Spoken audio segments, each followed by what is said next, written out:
The forge fires of Medusa 7 had burned for 10,000 years, their molten hearts feeding the Imperium's endless hunger for weapons and war. Yet on this day, as the twin suns of the Hadron system cast their dying light across the industrial sprawl, something stirred in the depths that had not walked among mortals for millennia. The air itself seemed to thicken as reality bent around an ancient presence, and from the searing heat of the planetary core, Vulkan stepped forth into a galaxy he no longer recognized. The Primarch of the 18th Legion materialized in the shadow of towering manufactorums, his massive frame wreathed in the residual energy of his teleportation. In his gauntleted hands, he held the final artifact of his great work, the Engine of Woes, last of the 9 relics he had scattered across the stars in ages past. Its recovery had taken him from the Eye of Terror to the galactic rim, through battles that would have broken lesser beings, and trials that tested even his perpetual nature. Yet now, as he stood upon the world where his journey had begun, Vulkan felt no triumph, only a growing dread that gnawed at his immortal heart. The forge world spread before him like a vision from the depths of hell, where once proud artisans had labored in service to humanity's betterment. Now only the grinding machinery of endless production remained. The air reeked of promethium fumes and something else, something that made his enhanced senses recoil in disgust, fear, pain, death. The very atmosphere was saturated with human suffering on a scale that defied comprehension. Vulkan moved through the industrial maze with the silence of falling ash, his drake-scale cloak flowing behind him like liquid shadow. Each step took him deeper into the heart of the manufactorum complex, where the sounds of industry gave way to something far more sinister. Voices raised not in song or prayer, but in desperate pleas for mercy. The crack of weapons fire, the wet sound of bodies hitting metal flooring. He found them in Manufactorum Delta 7, where the great fusion forges had once shaped adamantium into tools of creation.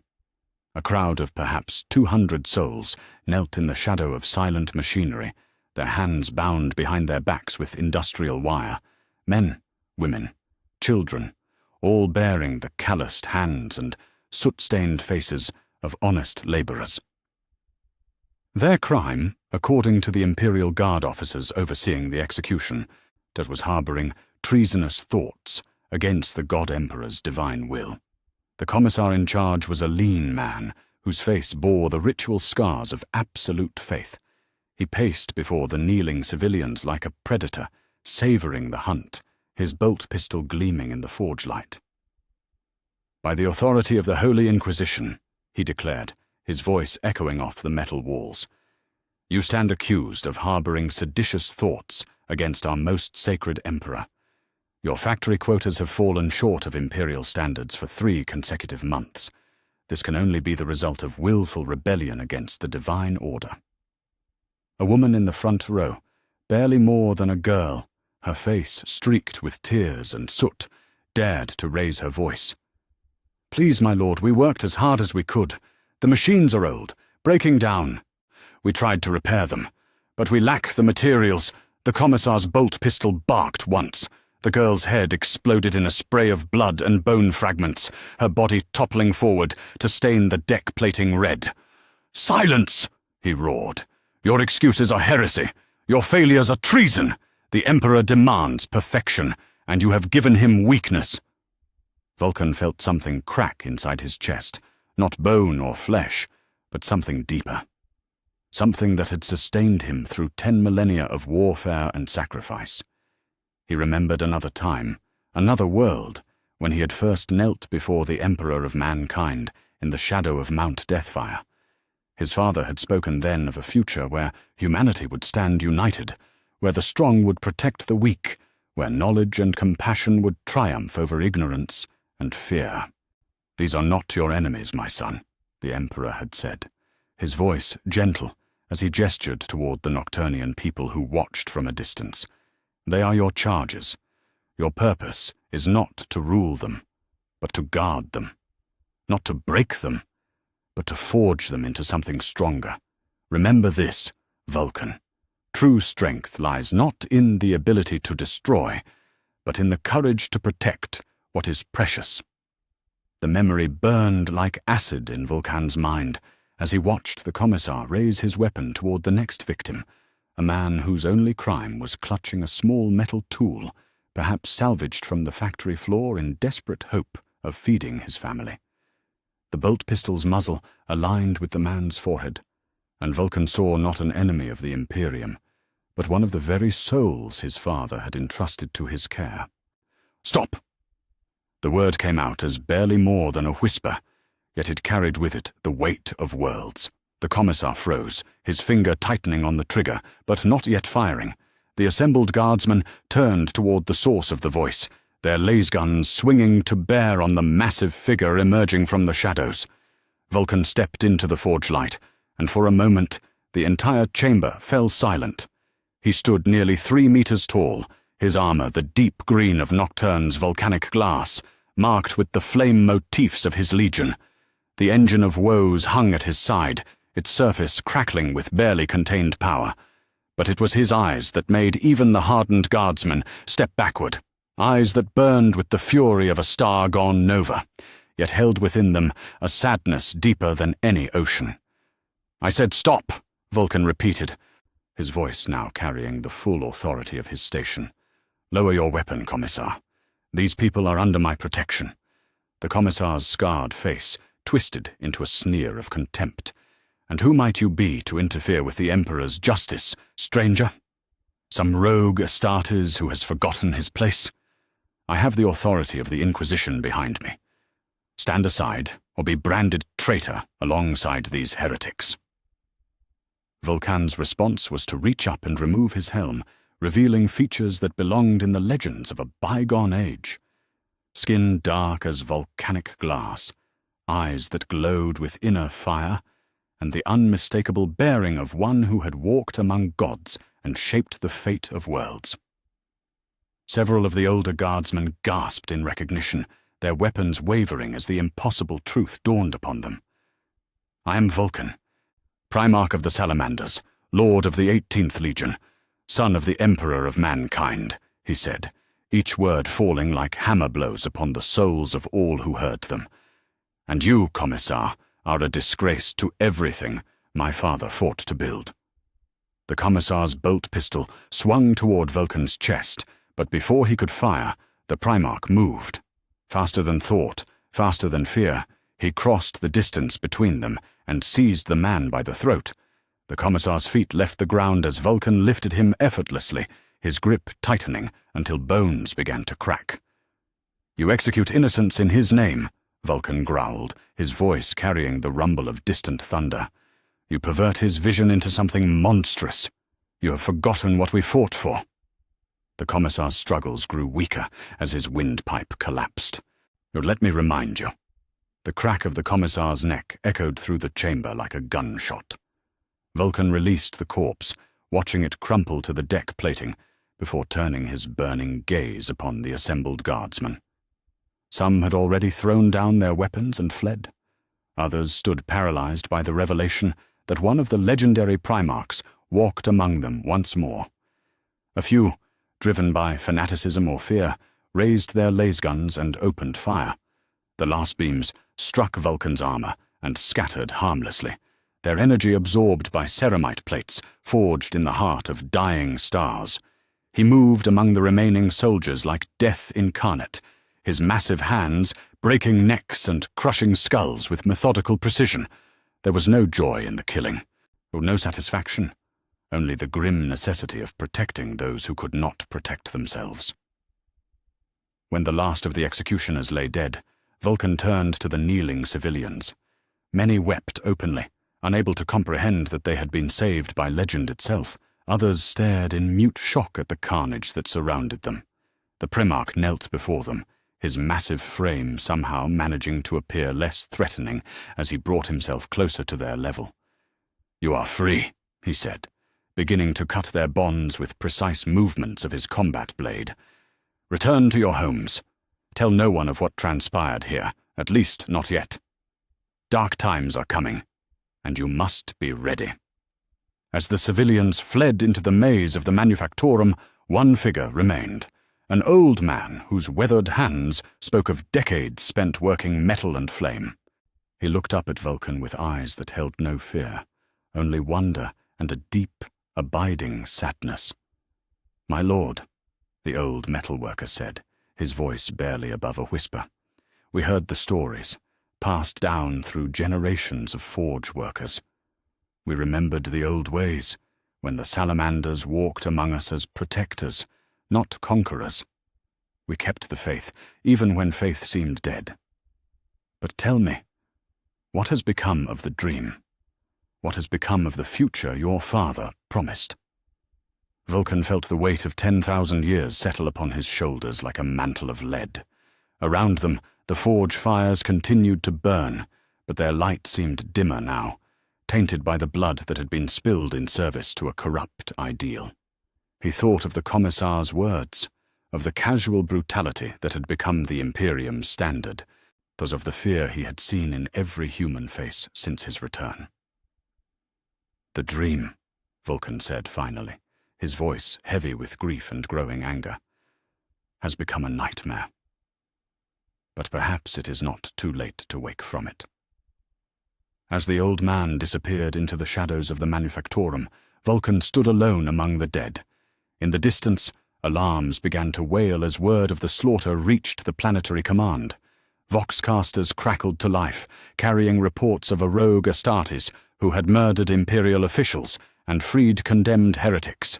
The machinery of retribution was already grinding into motion, and Vulkan knew that soon this world would burn as countless others had burned before it. Yet as he gazed upon the blood-stained deck where innocents had knelt in chains, Vulkan felt something crystallize within his ancient heart. For too long he had slumbered while his father's dream rotted from within. For too long he had trusted others to preserve what he and his brothers had died to build. No more. The forge fires of Medusa 7 burned brighter that night, fed by more than promethium and plasma.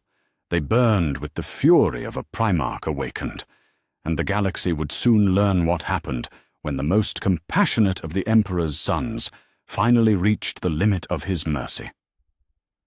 The Vox transmissions reached Inquisitor Mordian Vex 3 hours before dawn, crackling through the void with the urgency of a dying man's confession. He stood in the command chamber of his strike cruiser, Divine Judgment, studying the tactical displays that showed Medusa 7's industrial sprawl when the first reports began flooding in from the Forge World's surface. A commissar dead, not an entire execution detail slaughtered, condemned heretics freed from righteous justice.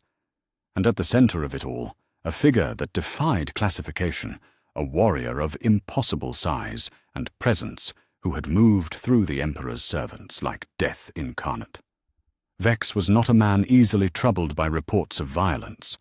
In his 47 years of service to the Holy Inquisition, he had ordered the destruction of entire star systems and watched billions burn for the sin of harboring doubt. His augmetic left eye, a gift from a grateful tech adept whose world he had saved from genestealer infestation, recorded every detail with mechanical precision. His scarred hands, marked by decades of close combat with heretics and demons, remained steady as he activated the hololithic displays. Yet something in these reports made the grafted neural implants at the base of his skull itch with unease. "Show me the pict captures again," he commanded, his voice carrying the authority of one who had broken empires with a word. The servitor skull hovering at his shoulder projected grainy images captured by surveillance cogitators throughout Manufactorum Delta 7. The quality was poor, distorted by electromagnetic interference from the forge works, but the essential details were clear enough. A figure in power armor of ancient design, a helm bearing the flame motifs of the 18th Legion, and most troubling of all, the casual ease with which this unknown warrior had ended the lives of trained Imperial servants. The Inquisitor's aide, a pale young woman named Seraphine, whose psychic talents had saved his life on more than one occasion, I approached with data slates containing preliminary analysis. "My lord," she said, her voice carefully modulated, to convey respect without familiarity. The cogitator analysts have completed their initial review. The armor design predates standard Astartes patterns by several millennia. The proportions suggest gene-enhanced physiology beyond even space marine norms. And the weapon signatures? She hesitated, her psychic senses clearly troubled by what she had witnessed in the recordings. "Speak plainly, Seraphine," Vex commanded, turning his augmetic eye upon her with mechanical precision. "What did your abilities sense in these images?" The young psyker shuddered visibly, her hands trembling as she gripped the data slate. "Power, my lord. Ancient power that burns like a star in the warp. I have felt such energies before only in the most sacred reliquaries of the ecclesiarchy, or in the presence of the Adeptus Custodes. Whoever this warrior is, he bears the mark of the Emperor's own design. But there is something else, something wrong. The psychic resonance carries traces of rage, of disappointment, so profound it could shatter worlds." Vex absorbed this information with the cold calculation that had made him one of the Ordo Hereticus's most feared agents. The implications were troubling beyond measure. An unknown warrior with power rivaling the Emperor's own guardians, loose upon an imperial world and actively protecting those condemned by lawful authority. Such a figure could not be permitted to exist, regardless of his apparent origins or noble intentions. The Imperium's survival depended upon absolute obedience to established order, and any deviation, no matter how seemingly righteous, was heresy of the most dangerous kind. "Mobilize all available assets," he ordered, his voice cutting through the command chamber like a blade. "I want 3 companies of stormtroopers, a full squadron of Valkyrie gunships, and every servo skull in the sector deployed to Medusa, 7 within the hour. Contact the Grey Knights Fortress Monastery on Titan and request immediate assistance. Tell them we have a potential demonic incursion, requiring their expertise." He paused, considering the magnitude of the threat this unknown warrior represented. "And prepare the cyclonic torpedoes. If this contamination cannot be contained, we may need to cleanse the entire world." Seraphine's face went pale at the casual mention of exterminatus protocols. "My lord, surely the situation has not escalated to such extremes. The Forge world produces vital materials for 17 different sectors. The loss of production alone would—" Vex silenced her with a gesture that carried the weight of absolute authority. "The Imperium has survived for 10,000 years, not through sentiment, but through decisive action against any threat to its stability. This unknown warrior has already demonstrated his willingness to kill Imperial servants in defense of condemned heretics. Such behavior cannot be tolerated, regardless of the economic consequences." His augmetic eye whirred as it focused on the tactical displays. "Ready the torpedoes. We may have need of them sooner than you think." The hours that followed saw a mobilization of Imperial might that would have been excessive for a small war, much less the capture of a single rogue warrior. Stormtroopers descended from orbit in armored drop pods, their carapace armor gleaming like black beetles in the forge light. Valkyrie gunships swept through the industrial canyons, their searchlights cutting through the perpetual smog as they hunted for any sign of their quarry. Servo skulls by the thousand spread through the manufactorum complexes, their sensor arrays recording every movement, every thermal signature, every whispered conversation that might reveal the location of the one they sought. Yet despite this overwhelming display of force, the target remained frustratingly elusive. The warrior had vanished into the maze of industrial facilities as completely as if the earth had swallowed him, leaving behind only corpses and the growing certainty that the Imperium faced something beyond its understanding. Reports continued to filter in throughout the long night, sightings that proved false, thermal readings that led to empty corridors, and the mounting frustration of soldiers who had never before failed to locate their prey. It was near dawn when the breakthrough finally came, not from any sophisticated surveillance device, but from a terrified factory supervisor whose loyalty to the Imperium exceeded his fear of death. The man had witnessed the mysterious warrior entering the central command spire that housed the planetary governor's palace, moving with purpose toward the communications array that connected Medusa 7 to the broader Imperium. The implications were immediately clear. Whatever this figure intended, it involved the planet's ability to communicate with the outside galaxy. Vex received this intelligence aboard his strike cruiser as he prepared to descend to the planet's surface personally. The Inquisitor had donned his power armor, a relic of the Great Crusade era, its adamantium plates inscribed with purity seals and oath bindings accumulated over decades of faithful service. His force sword hung at his side, its disruption field generator humming with barely contained energy. At his belt, a bolt pistol, blessed by 17 different saints, waited to deliver the Emperor's judgment to any who dared oppose his will. "My lord," Seraphine reported as she joined him in the launch bay, her own carapace armor marked with the symbols of sanctioned psychers. "Long-range augurs have detected massive energy buildups within the planetary communication array. Whatever our target intends, he is preparing to broadcast something across the entire sector." The Inquisitor's blood turned to ice in his veins as the implications became clear. A rogue warrior, with apparent access to archaeotech weapons, preparing to spread whatever heretical message had driven him to protect condemned criminals. The potential for corruption was limitless. A single transmission could plant seeds of doubt in millions of minds, undermining the faith that held the Imperium together. Such a catastrophe could not be permitted to occur. "Launch the Thunderhawks," he commanded, his voice carrying an edge of urgency that his subordinates had rarely heard. "We end this now, before whatever poison this warrior carries can spread beyond this world. And ready the cyclonic torpedoes for immediate launch. If we cannot stop his transmission, we will ensure it dies with him." The flight to the planetary surface was a journey through hell made manifest. The industrial atmosphere of Medusa 7 burned their throats, despite the protection of their armor's filtration systems. The twin suns cast everything in shades of red and orange that reminded Vex uncomfortably of the blood he had spilled in the Emperor's name. As they descended toward the command spire, the Inquisitor found himself offering prayers to saints whose names had been forgotten by all but the most learned scholars, under seeking divine guidance for what he suspected would be the most crucial battle of his career.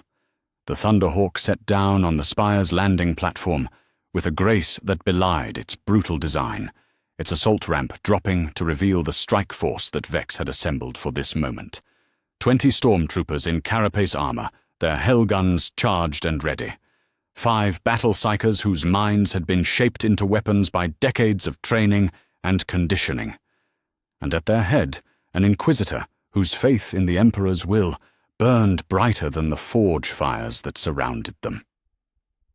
They found him in the central communication chamber, standing before the massive Vox array that connected Medusa 7 to the broader galaxy. And the figure was even more imposing in person than the picked captures had suggested, nearly 3 meters of gene-enhanced perfection wrapped in armor that bore the craftsmanship of a bygone age.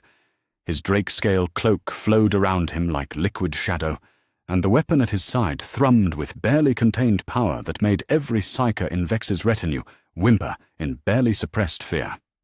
Yet it was the warrior's face that truly gave the Inquisitor pause. Features carved from volcanic glass, eyes that burned with inner fire, and an expression of such profound sadness that it made Vex's augmetic implants ache with sympathetic resonance. This was not the face of a heretic or a madman, but of someone who had seen the galaxy's darkest truths and found them wanting. "Stand down, warrior," Vex commanded, his force sword crackling to life as he stepped into the chamber. "By the authority of the Holy Inquisition, I order you to surrender yourself for questioning. Your actions have been noted and will be judged according to Imperial law." The giant figure turned slowly, his burning gaze settling upon the Inquisitor with an weight that seemed to press against Vex's very soul. When he spoke, his voice carried the rumble of distant thunder and the authority of ages beyond counting.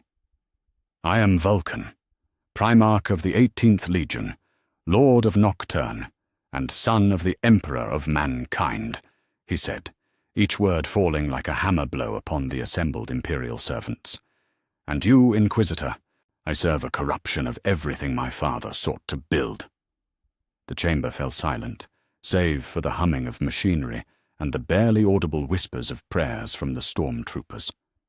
Several of the battle psychers fell to their knees, overwhelmed by the psychic pressure that radiated from the figure before them.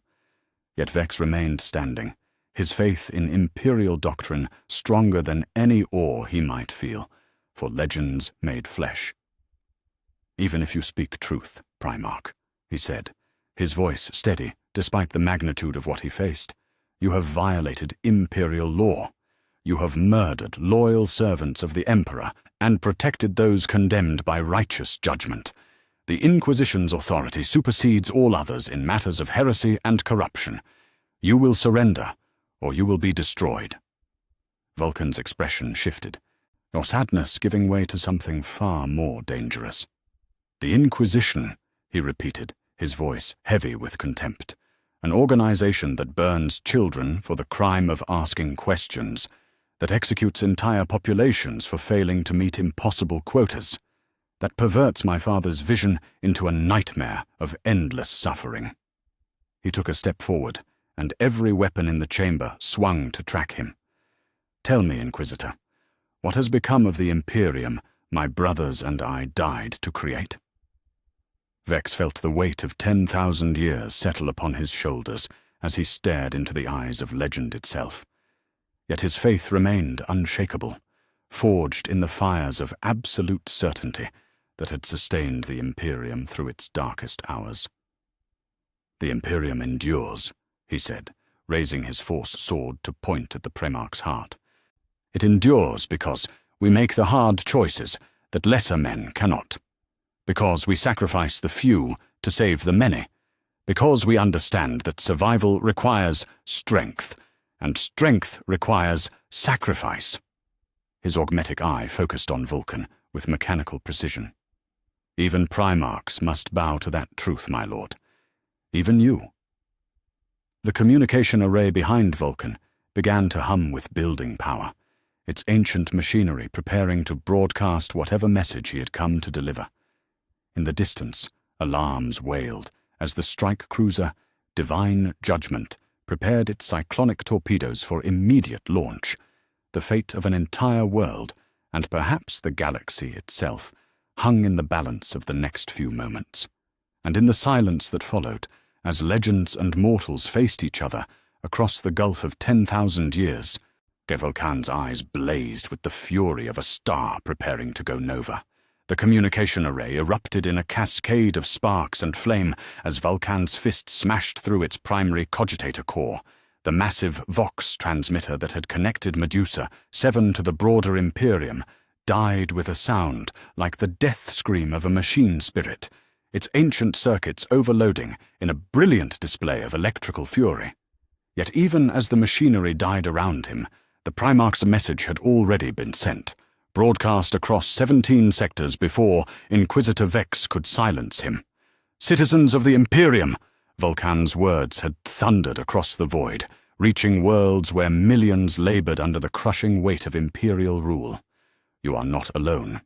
The Emperor's dream of unity and protection has been perverted into nightmare. But it is not yet dead. Rise. Defend yourselves.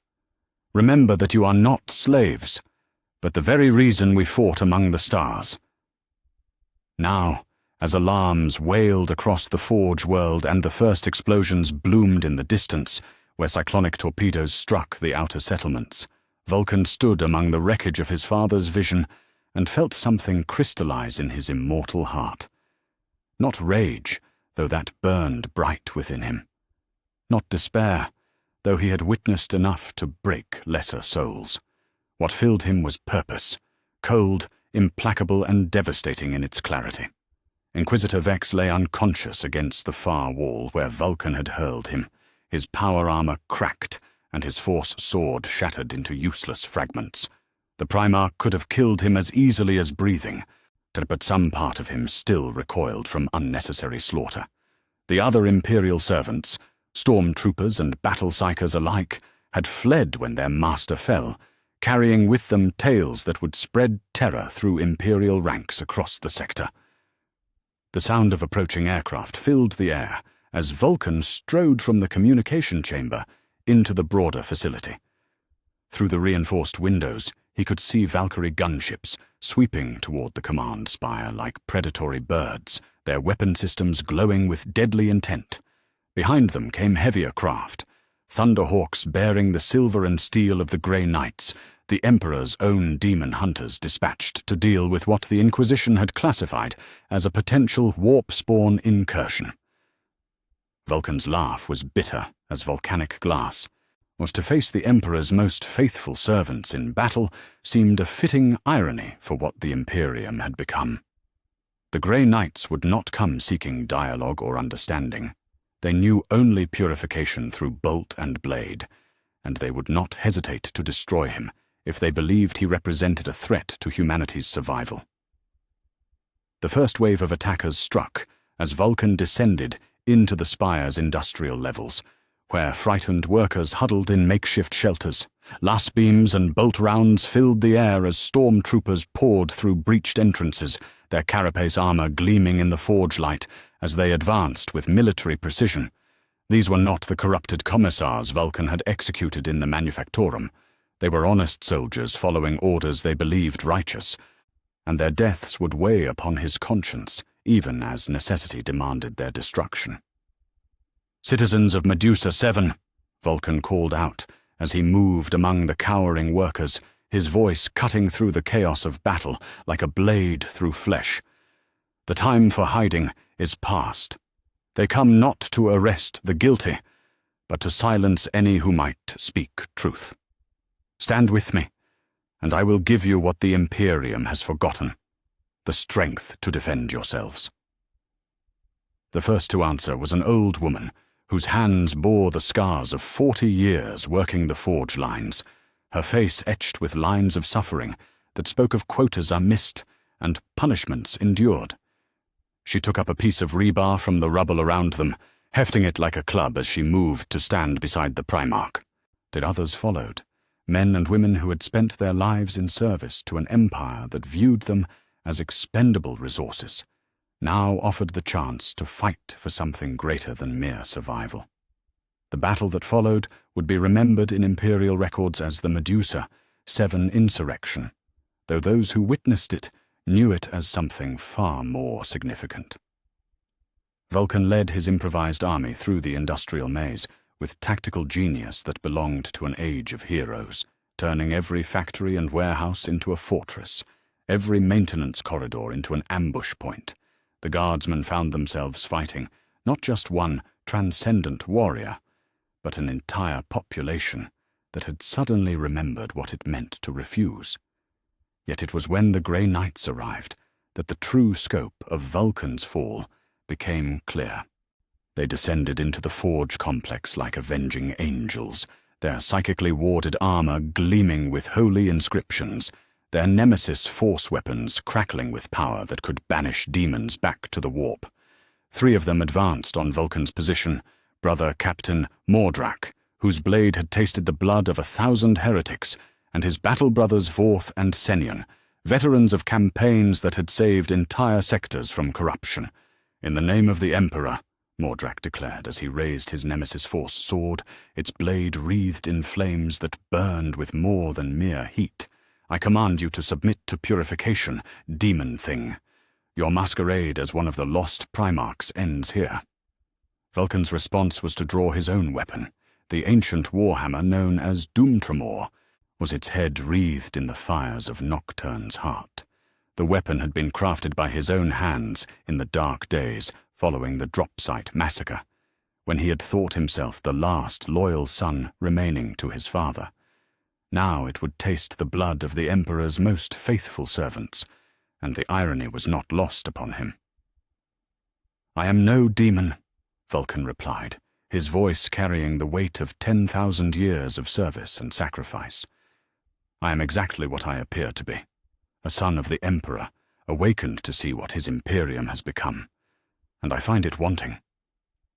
The duel that followed shook the very foundations of the command spire. Mordrak moved with the speed and precision of centuries of training, his nemesis blade weaving patterns of death that would have destroyed any mortal foe. Yet Vulkan was no mortal.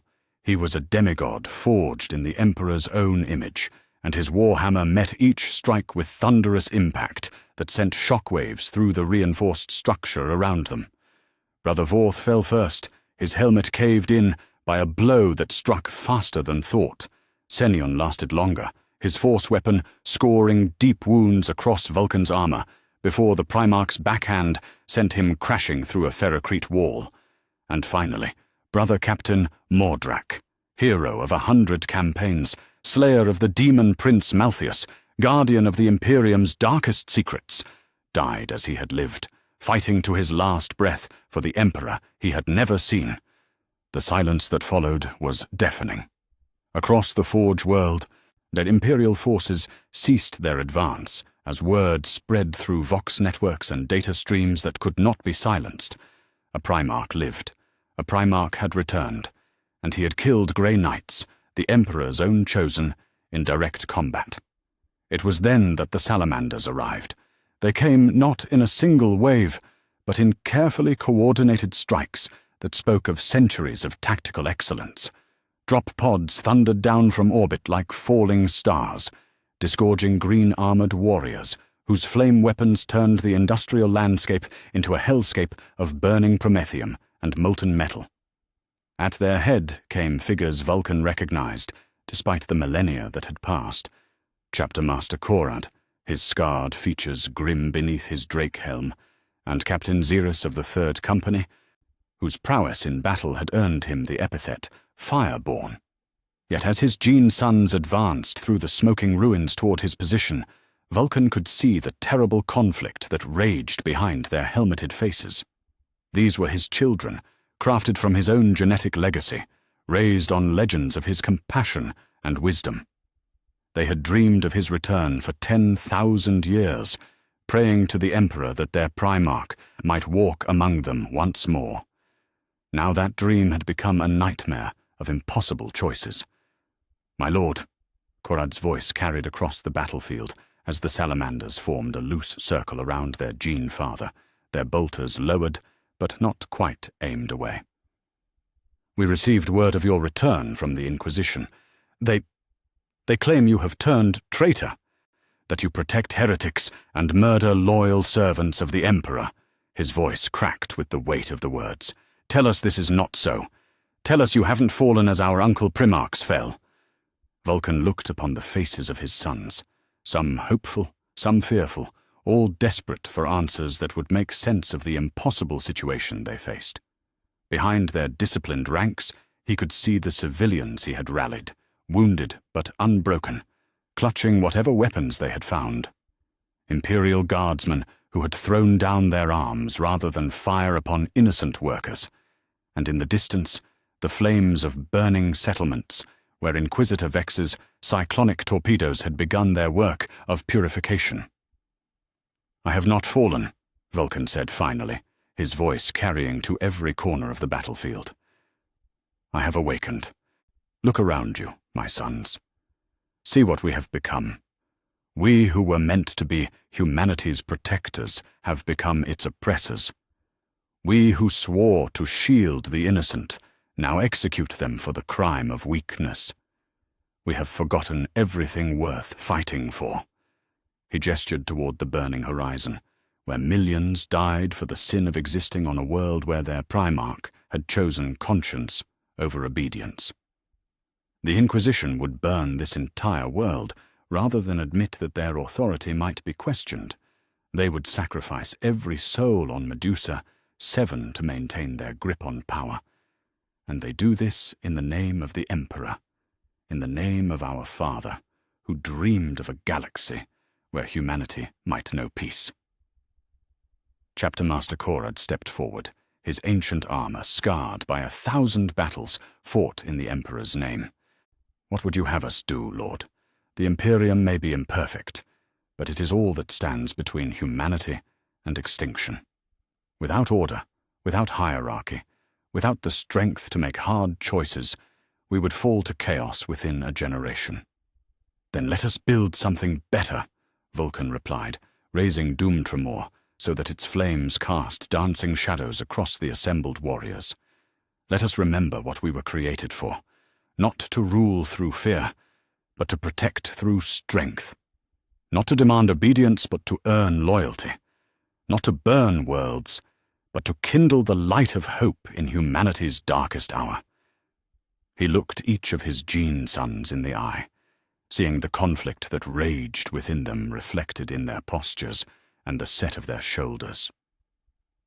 I will not ask you to betray oaths sworn in good faith, but I will ask you to choose. Will you serve the Imperium as it is, or will you help me forge it into what it should have been? The silence stretched like a taut wire as 30,000 years of conditioning warred with genetic loyalty in the hearts of the salamanders. Some, the younger warriors, those whose faith in imperial doctrine burned brightest, began to raise their weapons. Others, veterans who had seen too many worlds burn for insufficient faith, held their ground, but did not advance. And a few, led by Captain Xerus, knelt in the ashes of their father's battlefield and spoke words that would echo through history. We stand with you, my lord, not as traitors, but as the sons of Vulkan. Let the galaxy burn if necessary. We will forge it anew in the Emperor's true image. The die was cast. The Salamander's legion was split, to perhaps forever. And in the fires of Medusa 7, the Promethean War had truly begun. The silence that followed Captain Xerus's declaration stretched like a blade poised to fall. Across the smoking battlefield of Medusa 7, nearly 400 salamanders stood frozen between duty and devotion, their gene-enhanced hearts torn between loyalty to the Imperium that had shaped them and the father who had given them life. The kneeling figures around Xerus, perhaps a third of the assembled warriors, represented more than simple allegiance. They embodied a fracture that would echo through the ages like the crack of breaking ceramite. Chapter Master Korad removed his drake helm with movements that seemed to age him 1,000 years, revealing a face scarred by centuries of warfare and etched with lines of anguish deeper than any physical wound. What his dark skin bore the ritual brands of Nocturne's fire trials, marks that connected him to traditions older than the Imperium itself. When he spoke, his voice carried the weight of 10 millennia spent in faithful service to both Emperor and Primarch.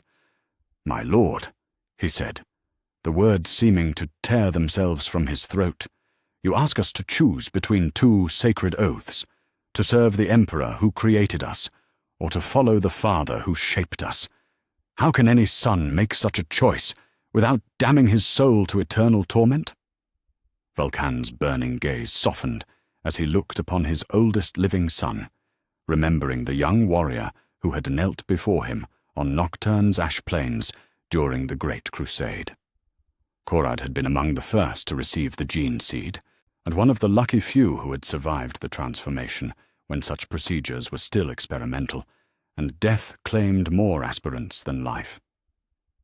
To see him now, torn between conflicting loyalties, was a knife thrust into the Primarch's immortal heart. "The choice is yours alone, old friend," Vulkan replied, his voice gentler than the molten iron that flowed through Nocturne's heart. "I will not command what conscience must decide. But know this, the Emperor I served, the father who raised me from Nocturne's flames, would weep to see what his Imperium has become. The question is not whether to serve him, but how best to honor what he truly sought to build."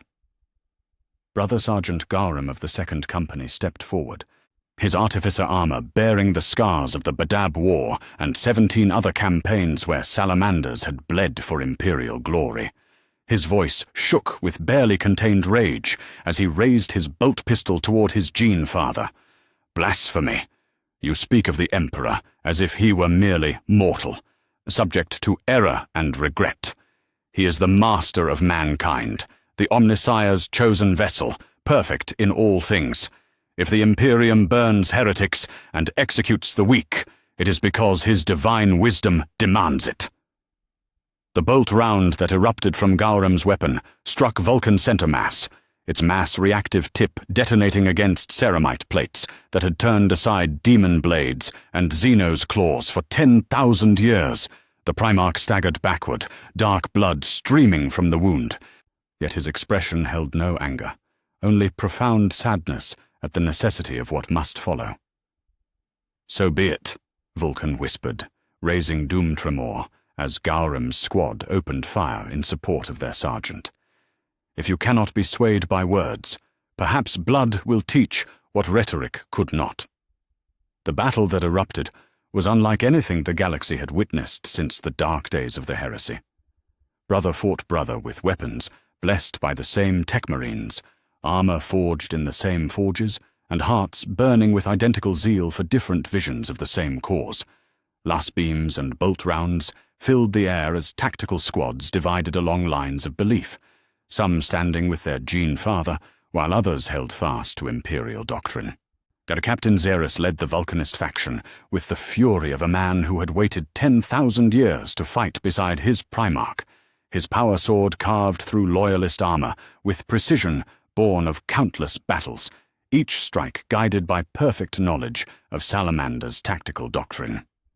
Behind him, Chaplain Aloysius wielded his Crozius Arcanum like a weapon of divine judgment, the ancient relic blazing with psychic fire as he chanted not the litanies of imperial faith, but older prayers, words spoken on Nocturne's shores when the galaxy was young. Yet the Loyalists fought with equal devotion, their faith in imperial order burning as bright as any forge fire. Brother Captain Orthak of the 4th Company proved himself a master of urban warfare, turning every piece of rubble into a firing position, every broken wall into a fortress. His tactical genius had earned him honors during the siege of Vrax, and now he used those same skills against brothers who had once stood beside him in the shield wall of duty. The turning point came when Brother Sergeant Gauram, driven by fanatic zeal, charged directly at Vulkan with a melter bomb primed for detonation. The weapon's fusion core contained enough destructive power to reduce a battle tank to vapor, and Gauram's augmetic legs carried him forward at speeds that would have been impossible for unenhanced humans. His final words echoed across the battlefield as he triggered the device. "For the Emperor's glory, for the Imperium eternal." The explosion that followed turned a 40-meter section of the battlefield into molten glass. When the flames cleared and the debris settled, those who remained saw something that shook their understanding of reality itself. Vulkan lay at the crater's center, his mighty frame torn nearly in half by the melter bomb's fury. Dark blood pooled beneath his still form, and for several heartbeats, even his gene-enhanced physiology seemed insufficient to sustain life. Then the impossible happened. Flesh began to knit itself back together with visible speed, bones reformed from shattered fragments, and organs rebuilt themselves from scattered pieces. Vulkan's eyes opened with the light of stars being born, and he rose from his own death with the fluid grace of inevitability. The ancient secret that he had hidden even from his closest sons was revealed at last. He was perpetual, blessed or cursed with immortality that not even the most devastating weapons could permanently deny. "My lord," Captain Xeris breathed, his voice thick with awe and something approaching fear. You died. We all saw it. How is this possible?" Vulkan tested his newly reformed limbs with movements that seemed to encompass eternity. Around the battlefield, warriors on both sides had ceased fighting, their weapons lowered as they struggled to comprehend what they had witnessed. Even the most faithful among them had never seen resurrection performed outside of the Emperor's own legends. "I am as my father made me," Vulkan replied, his voice carrying new weight now that his greatest secret had been laid bare. "Immortal, so that I might protect humanity, long after other guardians have fallen to dust. I have died before, under Conrad Kurz's torturers' tools, in the fires of demon forges, beneath the claws of beasts whose names are forbidden to speak. Each time I have returned, because there is work yet to be done." Chapter Master Korad fell to his knees, his power armor's servos whining as they supported his suddenly trembling frame. "A perpetual," he whispered, the word carrying the weight of revelation, like the Emperor himself. "My lord, if this is true, if you carry his own divine nature within you, then perhaps—" His voice trailed off as the implications crashed over him like a tidal wave. "Then perhaps I speak with his authority when I say the Imperium has lost its way," Vulkan finished, extending a hand to help his oldest son rise. "I do not ask you to abandon your faith, Korad. I ask only that you consider what that faith truly demands. Look around you. See what we have become. Brothers killing brothers, or not for heresy or corruption, but for daring to question whether mercy might be as valuable as strength." The chapter master's scarred features worked through emotions that had no names, duty warring with wonder, certainty crumbling before the evidence of divine favor. When he finally spoke, his words carried the finality of a verdict pronounced upon history itself. "Half the chapter will return to Terra," he said, his voice hollow as a funeral bell. "They will report your resurrection to the High Lords and await judgment. They remain loyal to the Imperium as they understand it, and I will not ask them to forsake oaths sworn in good faith." He paused, meeting Vulkan's burning gaze with eyes that held their own inner fire. "But I will not abandon my Gene Father in his hour of greatest need. If you walk into darkness, my lord, then some of your sons will walk beside you, whatever the cost." The division that followed was conducted with military precision that could not disguise its emotional devastation. Companies that had fought side by side for centuries split along lines of doctrine and devotion. Veterans who had shared blood and glory found themselves on opposite sides of an ideological chasm that seemed to widen with each passing moment.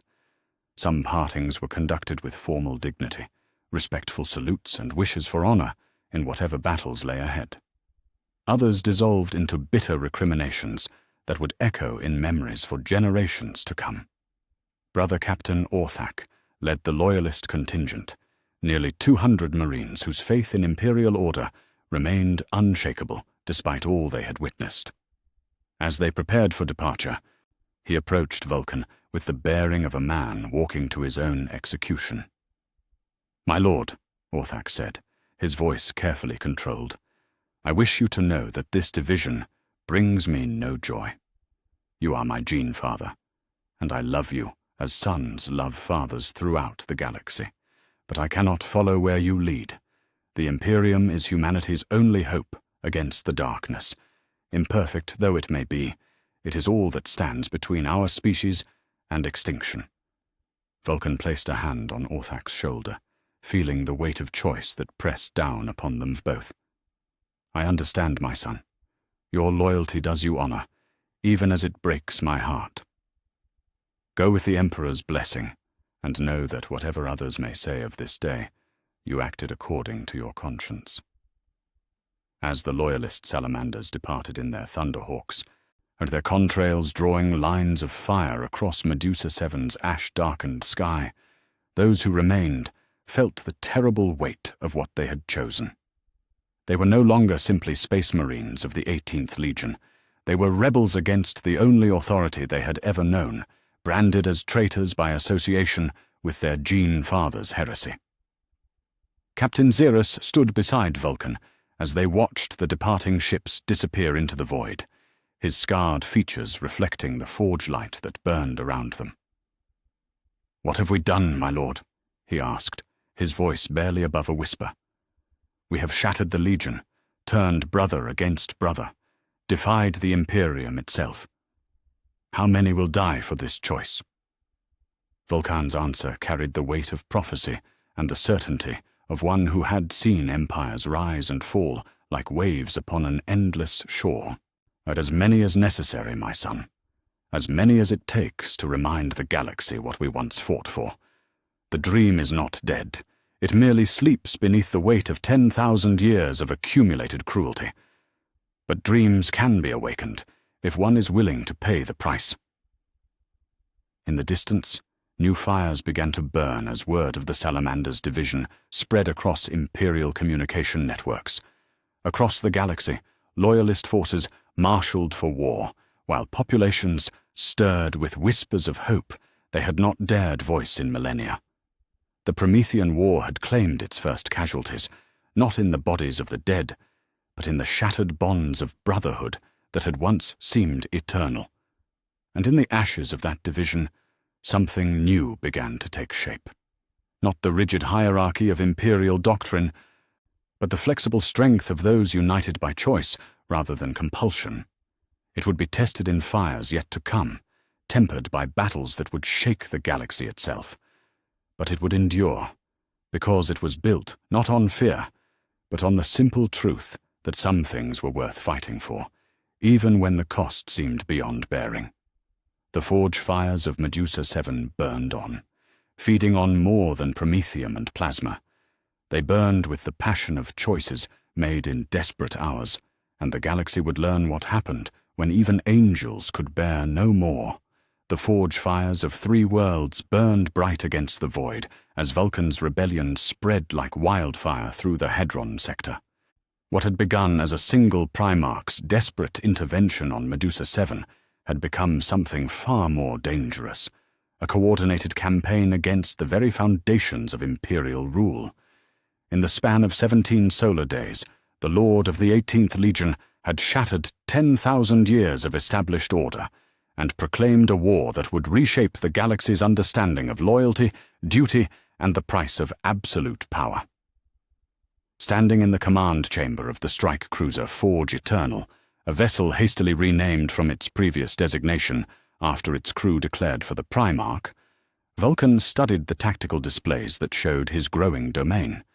Medusa 7 remained the heart of his operations, its manufactorums now producing weapons and armor for those who had chosen to follow him rather than the distant masters of terror. But it was no longer alone. Zerion Prime had fallen to his forces after a 3-day siege that ended when its own planetary defense forces opened the gates to welcome him as liberator. Kythera Majoris had surrendered without a shot being fired, its governor kneeling in the ash fields where Vulkan had landed and begging forgiveness for the atrocities committed in the Emperor's name. Captain Xeris approached his Gene Father with the measured stride of a warrior who had found his purpose after millennia of questioning. His artificer armor bore fresh scars from the liberation campaigns, each mark telling the story of battles fought not for conquest, but for the simple right of human beings to exist without fear. In his hands, he carried reports from across the sector, intelligence that spoke of a galaxy stirring with whispers of hope and terror in equal measure. "My lord," Xeris said, his voice carrying the weight of momentous tidings, the Vox intercepts from across 7 sectors tell a remarkable tale. Civilian populations on 43 worlds have risen in open revolt against their imperial governors. The uprisings began within hours of your first broadcast, spreading like flame through dry kindling. They cry your name as they storm the palaces of those who have oppressed them. Vulkan's burning gaze remained fixed on the displays, watching as more ships arrived in system, not imperial reinforcements, but vessels carrying refugees from worlds where the mere mention of his name had become a death sentence. Entire families had abandoned their homes, yet willing to face the uncertain dangers of the void, rather than remain under the rule of commissars and governors who saw them as expendable resources. "And the cost?" the Primarch asked, though his voice suggested he already knew the answer would bring him no joy. "How many have died for the sin of believing that humanity might be worth protecting?" The numbers Xeris recited were staggering in their casual brutality. 12 worlds subjected to orbital bombardment when their populations refused to renounce Vulkan's message. 3 million civilians executed by firing squad for the crime of distributing copies of the Promethean Manifesto, a document that Vulkan had never written, but which had somehow emerged from the collective hopes of those who heard his words. Entire star systems placed under interdiction, or their populations left to starve rather than risk the spread of what imperial authorities had classified as primarchal heresy of the first magnitude. "Too many," Vulkan said finally, his voice heavy with the weight of every soul that had paid for his choices. "Far too many. Yet the alternative is to abandon them to 10,000 more years of suffering, and that I will not do. The Emperor created us not to rule through fear, but to protect through strength." It is time the galaxy remembered that distinction. The war council that followed brought together figures who would have been executed as traitors under any previous regime. Chapter Master Korad represented the salamanders who had chosen to follow their gene-father into rebellion, but Commander Lisette Vaughn spoke for the 100,000 Imperial Guard troops who had defected rather than fire upon civilians. Magos Harath IX of the Adeptus Mechanicus explained the industrial capacity that 3 Forge worlds could provide to a cause dedicated to creation rather than destruction. Yet it was the presence of ordinary humans in that council chamber that truly marked the difference between Vulkan's rebellion and the failed uprising of Horus 10 millennia before. Workers from the manufactorums sat beside gene-enhanced warriors, their voices given equal weight as they planned campaigns that would determine the fate of sectors. The old woman who had first stood beside Vulkan on Medusa 7, Sister Corrin, as she was now known, had become something unprecedented in imperial history, a civilian granted authority to speak for her people in matters of war and peace. "The Imperial Navy is massing at Hydra Caudatus," Magos Harath IX reported, his vox grill crackling with barely suppressed excitement at the tactical challenge they faced. 3 battle groups under Lord Admiral Korath, including the Dominus Aeternum and the Fist of Retribution.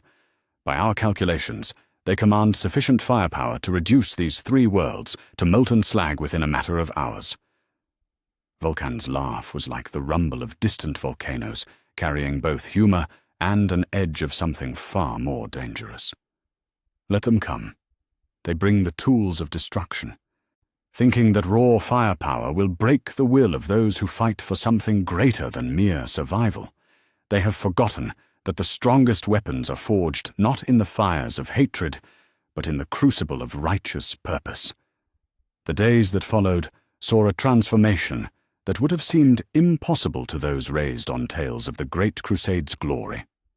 Vulkan worked alongside common laborers in the forge chambers, his mighty hands shaping adamantine and ceramite into weapons that bore no resemblance to standard imperial patterns. These were tools of liberation rather than conquest, firearms designed to be maintained by ordinary humans, armor light enough for civilian defenders, yet strong enough to turn aside lass beams, and most remarkably, to weapons that incorporated psychic dampening fields to protect their wielders from the mental conditioning that kept imperial populations docile. Each weapon must tell the truth, Vulkan explained to a group of tech adepts who watched in fascination as he forged a new pattern of lass rifle with techniques that predated the Mechanicus by millennia. Not the truth of firepower or kill ratios, but the truth of what it means to defend rather than oppress. Every trigger pulled in this war must be pulled by choice, not compulsion. Every life taken must be taken in defense of those who cannot defend themselves. The first test of these principles came when Lord Admiral Korath's fleet translated into the Medusa system with the thunder of reality torn asunder. 67 Imperial vessels arrayed in perfect battle formation, their weapon batteries charged and targeting systems locked onto the rebel worlds. Yet they found no cowering populations awaiting destruction, no orbital defenses that could be swept aside by superior firepower. Instead, they faced something that had not existed in the galaxy for 10,000 years, a fleet crewed entirely by volunteers. The ships that rose to meet the Imperial Navy bore names that spoke of hope rather than domination. Liberty's Dawn, Mercy's Promise, the Unbroken Chain. Their crews included former Navy personnel who had abandoned their oaths rather than participate in the slaughter of innocents, rogue trader dynasties who had grown sick of serving an empire that measured success only in suffering, and thousands of civilian volunteers who had learned to operate weapon systems in defense of their homes. Yet it was the message that Vulkan broadcast, as the fleets closed for battle, that truly marked the moment when local rebellion became galactic war. His words reached not just the combatants preparing to die in the void, but every inhabited world within 100 light-years, every ship traveling the warp routes, every listening post and monitoring station that served the Imperium's vast communication networks. "Citizens of the galaxy," Vulkan's voice thundered across the void, carrying with it the authority of one who had walked among gods and shaped the fate of worlds. "For 10,000 years, you have been told that suffering is the price of survival, that freedom is weakness, that mercy is heresy, that you must accept the death of your children, the starvation of your families, the crushing weight of quotas and tithes and punishments that serve no purpose save to remind you of your powerlessness." The tactical displays showed Imperial ships hesitating in their advance, as crews struggled to reconcile the voice of legend with the orders that demanded they ignore his words. On a dozen worlds, PDF commanders found their troops lowering their weapons rather than arresting those caught listening to the Primarch's broadcast. "I tell you now that those lies die today," Vulkan continued, his words burning through the static of Imperial jamming efforts like fire through paper.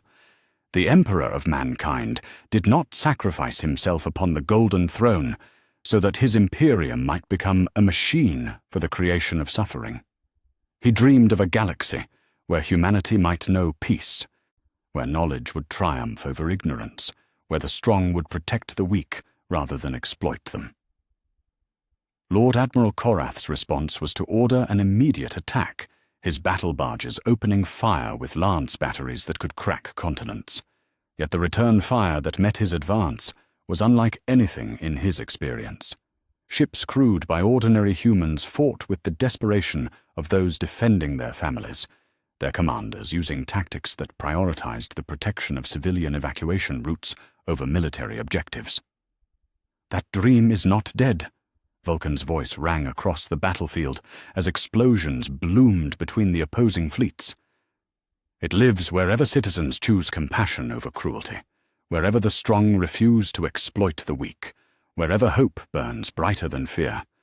The corrupt officials who claim to rule in the Emperor's name call this heresy, but I call it the truest expression of his will. I call it the promise that was made when humanity first reached for the stars." The battle raged for 7 hours, a storm of lance fire and torpedo salvos that lit the void like a newborn star. When it ended, Lord Admiral Korath's fleet had been broken, not destroyed, for Vulkan's forces had prioritized the capture of Imperial vessels over their destruction, but scattered and demoralized by an enemy that refused to fight according to established doctrine. More importantly, the Primarch's message had been heard across the galaxy. On Terra itself, the High Lords convened in emergency session as reports flooded in of uprisings on a scale not seen since the dark days of the heresy. Dissector governors who had ruled through fear for centuries found their authority questioned by populations that had suddenly remembered what it felt like to hope. As the damaged Imperial ships limped away from the Medusa system, Vulkan stood in the observation deck of Forge Eternal and watched the evacuation shuttles returning from the battlefield. Each one carried rescued crew members from defeated Imperial vessels, men and women who had served the Imperium faithfully until the moment they found themselves facing an enemy who offered mercy rather than death. "My lord," Captain Xeris reported as he joined his Gene father at the reinforced viewing port, "preliminary casualty reports indicate that 67% of the enemy fleet's personnel survived the engagement. Our medical teams are overwhelmed treating Imperial wounded alongside our own. Many are requesting permission to join our cause." Vulkan nodded, unsurprised by the development. "The strongest chains are those we forge ourselves through choice rather than compulsion. Every Imperial citizen who joins us willingly is worth 100 who serve only through fear. Give them the choice. Return to Terra with our message, or help us build something better."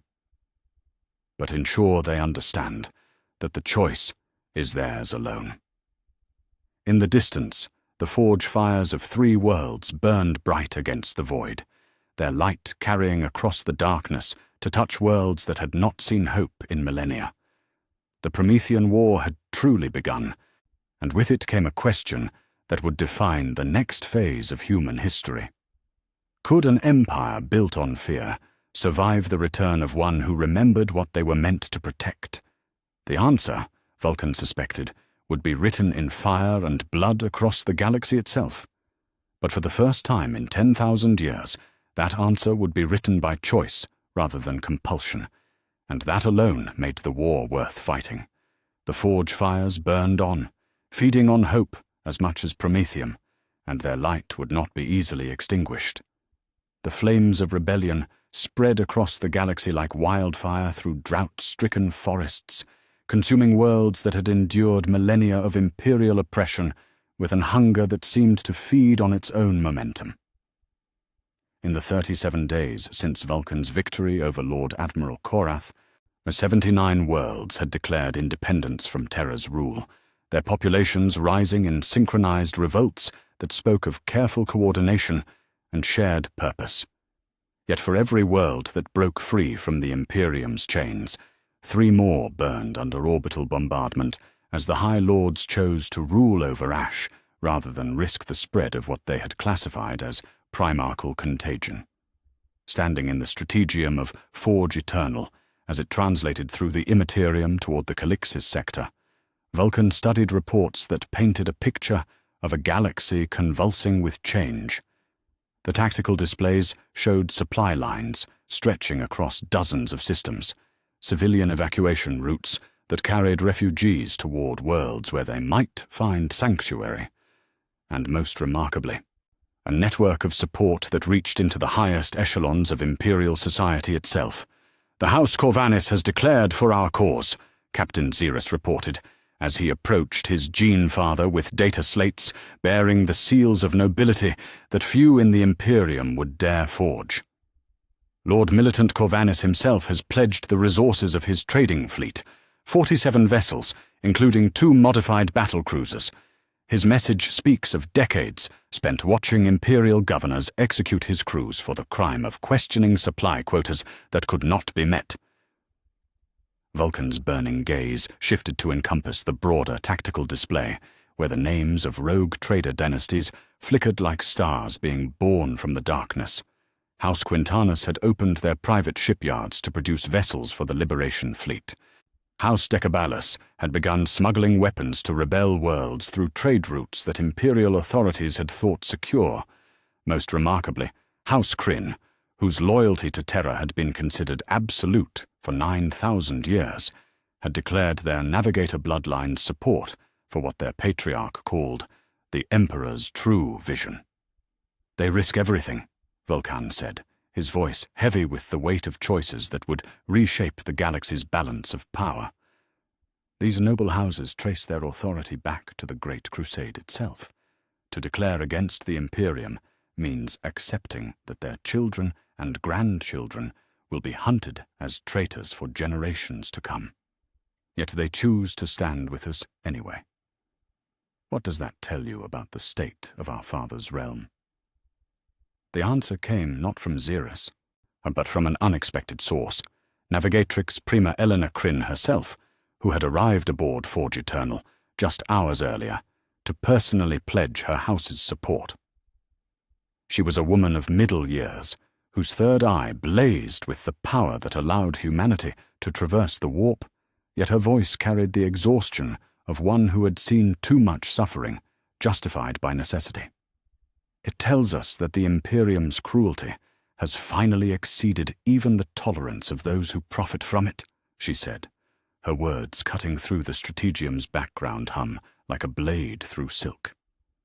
"My family has guided Imperial ships through the warp for 9 millennia, Lord Primarch. We have watched entire sectors stripped bare to feed the insatiable hunger of Terra's bureaucracy. We have seen populations starve so that their tithes might reach Imperial coffers, seen children press-ganged into service aboard ships they will never leave alive. She gestured toward the tactical displays that showed the growing rebellion's scope. My navigator bloodline has witnessed horrors that would break lesser minds, demonic incursions that could have been prevented with better governance, rebellions that started with reasonable requests for aid, worlds that chose extinction rather than submit to impossible demands. We know that this corruption did not begin with you, my lord. It began the moment the Imperium chose efficiency over compassion. The conversation was interrupted by the urgent chime of proximity alarms as Forge Eternal's auger arrays detected massive energy signatures at the edge of sensor range. The vessels that emerged from the warp bore the heraldry of two of the most respected space marine chapters in the galaxy, the crimson and gold of the Imperial Fists, and the black and silver of the Iron Hands. These were not garrison troops or second-line formations, but the inheritors of primarchal legacies, gene sons of Rogel Dawn and Ferrus Manus, come to face their wayward uncle in battle. Chapter Master Lysander of the Imperial Fists and Iron Lord Cardan Stronos, Xerus identified as the tactical displays resolved the enemy formation. 27 battle barges and strike cruisers, supported by rapid strike vessels and bombardment platforms. They have positioned themselves to prevent our withdrawal from the system. Vulkan's expression grew thoughtful as he studied the approaching force. Yet these were not the corrupted officials or misguided fanatics he had faced thus far, but warriors whose loyalty to the Emperor was absolute and whose tactical acumen had been proven in 1,000 battles. They would not be swayed by rhetoric or dismayed by his gene-enhanced presence. They had come to fulfill their duty as they understood it, whatever the personal cost. Lysander, Vulkan said, the name carrying weight of recognition and something approaching respect. I fought beside his chapter master during the War of the Beast, a good man, though his faith in imperial doctrine runs deeper than the Mariana Trench. He will not be turned from his purpose through words alone. The communication that came from the Imperial Fist's flagship was both formal and deeply personal, broadcast on frequencies that reached every vessel in both fleets.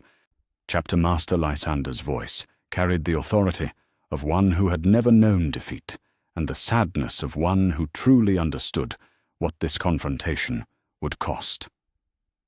Lord Vulkan, Lysander said, his words carefully chosen to show respect while maintaining absolute resolve. I greet you as a son greets his father's brother, with honor for what you were and grief for what you have become. By the authority granted to me by the High Lords of Terra, and in the name of the Emperor himself, I order you to surrender yourself for judgment.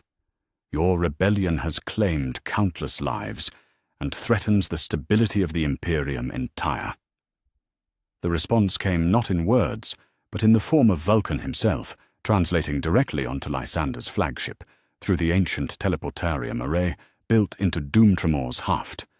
The Primarch materialized in the center of the Imperial Fist's command deck, with the fluid grace of inevitability, his massive frame wreathed in the energies of his passage. Around him, dozens of bolters swung to bear, but discipline held as Lysander raised a hand to forestall his warriors. Chapter Master, Vulkan said, inclining his head with genuine respect. You look well, considering the weight you bear. Tell me, do you sleep easily, knowing that worlds burn at your chapter's command? Do you find peace in the knowledge that children starve so that Terra's quotas might be met? Lysander drew his storm shield and thunder hammer with movements practiced over centuries of warfare, yet his response carried none of the fanatic zeal that had marked lesser opponents. I sleep poorly, Lord Vulkan, and I make no apologies for the hard choices that survival demands. The galaxy is dark and full of terrors that would consume humanity if we showed weakness for even a moment. The Imperium endures because men like me are willing to bear the burden of necessary cruelties. The duel that erupted between them was a thing of terrible beauty, two masters of warfare testing their strength against the weight of history itself. Lysander fought with the disciplined fury of the Imperial fists, his thunder hammer striking with force that could pulverize tank armor, while his storm shield turned aside blows that would have shattered mountains. Yet Vulkan was Primarch-born, created by the Emperor's own hand to stand against threats that mortal warriors could not comprehend. Doomtremor met Thunderhammer in exchanges that sent shockwaves through the command deck's reinforced structure. Each blow carried the weight of ideological conviction, Lysander striking for the order he had sworn to preserve, Vulkan responding with the fury of one who had witnessed that order's corruption. Around them, Imperial fists and iron hands watched in stunned silence as legends battled for the right to define what loyalty truly meant. "You speak of necessary cruelty," Vulkan said, as his warhammer shattered Lysander's storm shield, sending the chapter master stumbling backward. "But tell me, at what point does necessity become convenience? When does protecting humanity become oppressing it? When does serving the Emperor's will become serving your own pride?"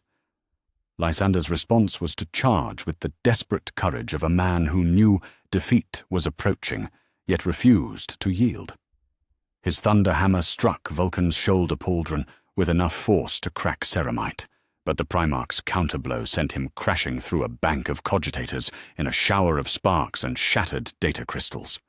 You could have been something magnificent," Lysander gasped as he struggled to rise, blood streaming from wounds that would have killed a lesser man. "A beacon of hope in the darkness. Instead, you choose to tear down the only thing that stands between humanity and extinction." Vulkan knelt beside his fallen opponent, Doomtremor's flames dying to barely visible embers as he reached out to touch Lysander's forehead with surprising gentleness. "I am not tearing it down, nephew. I am trying to rebuild it into something worthy of what it was meant to be. The Emperor did not sacrifice himself so that his Imperium might become a machine for the creation of suffering.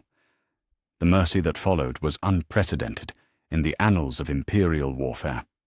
Rather than delivering the killing blow the tactical doctrine demanded, Vulkan helped Lysander to his feet and spoke words that would echo through the command deck and into the Vox networks that carried them across both fleets. "Return to Terra," the Primarch commanded, his voice carrying the authority of ages. "Tell the High Lords what you have seen here. Tell them that Vulkan lives, that his legion remembers its purpose, and that the dream of unity through compassion is not dead. Tell them that mercy is not weakness, but the greatest strength of all." As Lysander and his warriors departed under a truce that defied every precedent in Imperial military doctrine, Iron Lord Cardan Stronos approached the Primarch with movements that spoke of deep contemplation. The leader of the Iron Hands bore augmetic replacements for most of his original flesh, yet his remaining eye held an expression of something approaching understanding. "You spare those who came to destroy you," Stronos observed, his vox grill filtering emotions that pure flesh might have conveyed more clearly. "Yet the Imperium you seek to overthrow shows no such mercy to those who oppose it. How do you reconcile this contradiction?" Vulkan's answer came as he watched the Imperial Fist's fleet withdraw, their ships carrying word of his mercy to every corner of the galaxy. "I reconcile it by refusing to become what I fight against, Iron Lord. The moment we match cruelty with cruelty, we become indistinguishable from our oppressors. The revolution I lead must be worthy of the galaxy we seek to create, or it becomes merely another form of tyranny." The tactical displays showed the broader scope of the conflict as reports flooded in from across the rebellion's expanding territory. On Mordian, Imperial Guard regiments had declared for Vulkan after witnessing their commissars execute an entire company for questioning orders to fire on civilians. The Forge World of Griffon IV had begun producing weapons for rebel forces. Was its tech priests claiming that their loyalty belonged to knowledge rather than politics? Most remarkably, 3 Space Marine chapters, the Firehawks, the Steel Confessors, and the Crimson Castellans, had announced their intention to evaluate the Primarch's claims, rather than immediately declaring him heretic. The galaxy changes, Navigatrix Kryn observed as she studied the incoming reports. Not through conquest or compulsion, but through example. Every world that sees your mercy, rather than imperial cruelty, becomes a beacon for others to follow. Every warrior who witnesses honor in place of brutality questions the doctrines he has been taught to revere. Yet even as the rebellion spread, the imperial response grew correspondingly fierce. As entire sectors were placed under martial law as inquisitorial task forces began systematic purges of anyone suspected of harboring sympathy for Vulkan's cause. The Adeptus Custodes themselves had been deployed from Terra, their golden forms appearing on worlds where the rebellion's influence grew strongest, and from the depths of the Eye of Terror came whispers that even the Chaos Gods watched with interest as the Imperium tore itself apart. The price grows steeper with each passing day, Vulkan acknowledged as he studied reports of orbital bombardments and mass executions carried out in the Emperor's name. Every victory we achieve, every world we liberate, costs the Imperium a piece of its soul. Yet the alternative is to abandon those who look to us for hope, and that I will not do. Captain Xeris approached with the latest tactical assessments, his scarred features reflecting the burden of command that all who served the Primarch had come to bear. My lord, our intelligence networks report massive mobilizations across 17 sectors. The High Lords are calling in favors and activating reserve formations that have not seen action since the Macharian Crusades. They mean to end this rebellion through overwhelming force, regardless of the cost. Vulkan's response was to turn toward the observation ports that showed the void around them, where ships bearing the marks of a dozen different factions had gathered under the banner of his cause. Rogue trader vessels sailed beside converted civilian transports, their crews united not by compulsion, but by shared conviction. It was a sight that had not been seen since the Great Crusade itself, humanity united in common purpose, rather than divided by fear and suspicion. "Let them come," the Primarch said, his voice carrying the weight of prophecy and the certainty of one who had seen empires rise and fall like waves upon an endless shore. They bring the tools of oppression, thinking that raw firepower will break the will of those who fight for something greater than mere survival. They have forgotten the most basic truth of warfare, that an army fighting for something believes in will always triumph over one fighting only because it must. In the depths of the ship's forges, new weapons took shape under the guidance of Vulkan's own hands, tools of liberation rather than conquest, instruments of mercy rather than destruction. Or each one bore inscriptions that spoke not of death and domination, but of hope and the promise that even in the galaxy's darkest hour, there remained those willing to fight for what was right. The fires of rebellion burned bright against the void, their light carrying hope to worlds that had not dared to dream in millennia. Yet with that hope came danger, as the forces of order marshaled their strength for a confrontation that would determine whether the dream of compassion could survive in a galaxy built on cruelty. The war was far from over. If anything, the hardest battles lay ahead, as those who profited from the current order prepared to defend their privileges with every weapon at their disposal. But for the first time since the Emperor's enthronement upon the Golden Throne, humanity had been reminded that there was more to strength than the ability to inflict suffering, and that reminder, Vulkan knew, was a force more powerful than any weapon ever forged.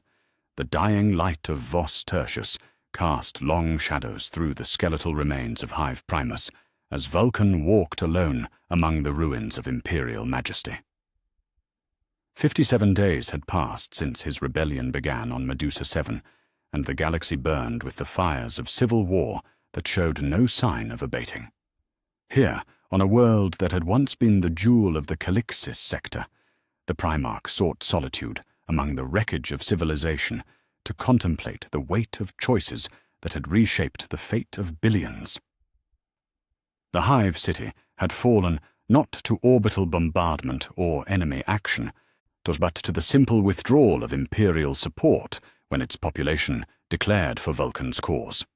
Without the constant supply ships that fed its massive population, without the technical expertise that maintained its atmospheric processors, the great city had simply died, its people evacuated to worlds where they might find hope instead of slow starvation. The empty corridors and silent hab blocks served as a monument to the Imperium's casual cruelty, a testament to how easily it would sacrifice entire populations to maintain control. Yet it was here, among the ghosts of Imperial neglect, that the most dangerous hunters in the galaxy had finally cornered their prey. They came as golden lightning given form, materializing from teleportarium strikes that bypassed every defense the rebels had erected. Adeptus Custodes, the Emperor's own companions, the Watchers of the Throne, warriors whose existence predated the Imperium itself. At their head strode Captain General Trajan Valoris, his ancient armor gleaming with the light of 10,000 suns, his guardian spear crackling with power that could unmake demons and shatter the will of lesser beings. "Vulkan of Nocturne," Valoris said, his voice carrying authority that had been granted by the master of mankind himself. "By the direct command of our liege lord, you will come with us to Terra. Your rebellion ends here, not in death, but in judgment before the one who gave you life." The Primarch turned from his contemplation of the dead city's skyline, his burning gaze meeting the golden figures that had arranged themselves around him with tactical precision. A dozen of the Emperor's finest warriors, each one a legend in their own right, each one capable of slaying space marines by the score. Yet Vulkan felt no fear as he hefted Doom Tremor, its flames responding to his emotions with light that cast dancing shadows across the ruined walls. "Judgment," Vulkan repeated, tasting the word like bitter wine. "And what crimes does the Emperor believe I have committed, Valoris? That I protected innocents from slaughter? That I reminded the galaxy what his dream was meant to achieve? That I refused to stand silent while his Imperium became a machine for the creation of suffering?" The answer came not in words, but in the liquid grace of custodian warfare as the Golden Warriors moved to encircle their quarry. They fought with weapons forged in the earliest days of the Great Crusade, of their every movement speaking of centuries spent protecting the most sacred being in human history. Yet even as they struck with precision that would have overwhelmed any mortal foe, Vulkan was no mere mortal. He was Primarch-born, created by the Emperor's own hand to stand against threats that transcended mortal understanding. The battle that erupted among the Hive's ruins was a thing of terrible beauty, a clash between the pinnacle of human achievement and the divine will that had shaped it.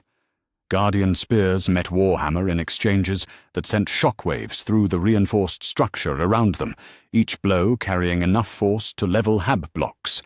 Plasma and flame filled the air as weapons designed to slay gods were brought to bear in a confrontation that would have been impossible to imagine during the Great Crusade's glory days.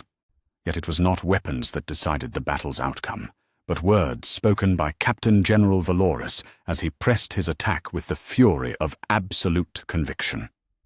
"You think yourself righteous," he said, his guardian spear weaving patterns of death that forced even Vulkan to give ground.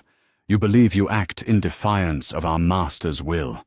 But tell me, Primarch, how do you think word of your resurrection reached the Inquisition so quickly? How do you believe Imperial forces found you so easily on world after world?" The revelation struck Vulkan like a physical blow, more devastating than any weapon the custodians could bring to bear. His counterattack faltered for a crucial moment, allowing Valoris to score a deep cut across his breastplate that sent dark blood streaming down ceramite plates forged in Nocturne's heart. "Oh, you speak in riddles," Vulkan said, yet his voice carried a note of uncertainty that had not been present before. "The Inquisition tracked me through standard surveillance networks and informant reports. My presence could not be hidden from their scrutiny."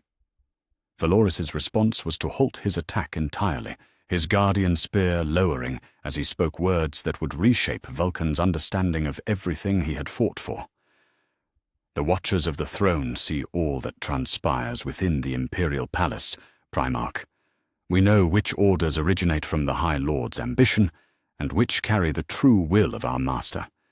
Did you truly believe that your father, the master of mankind, the architect of human destiny, was unaware of your return?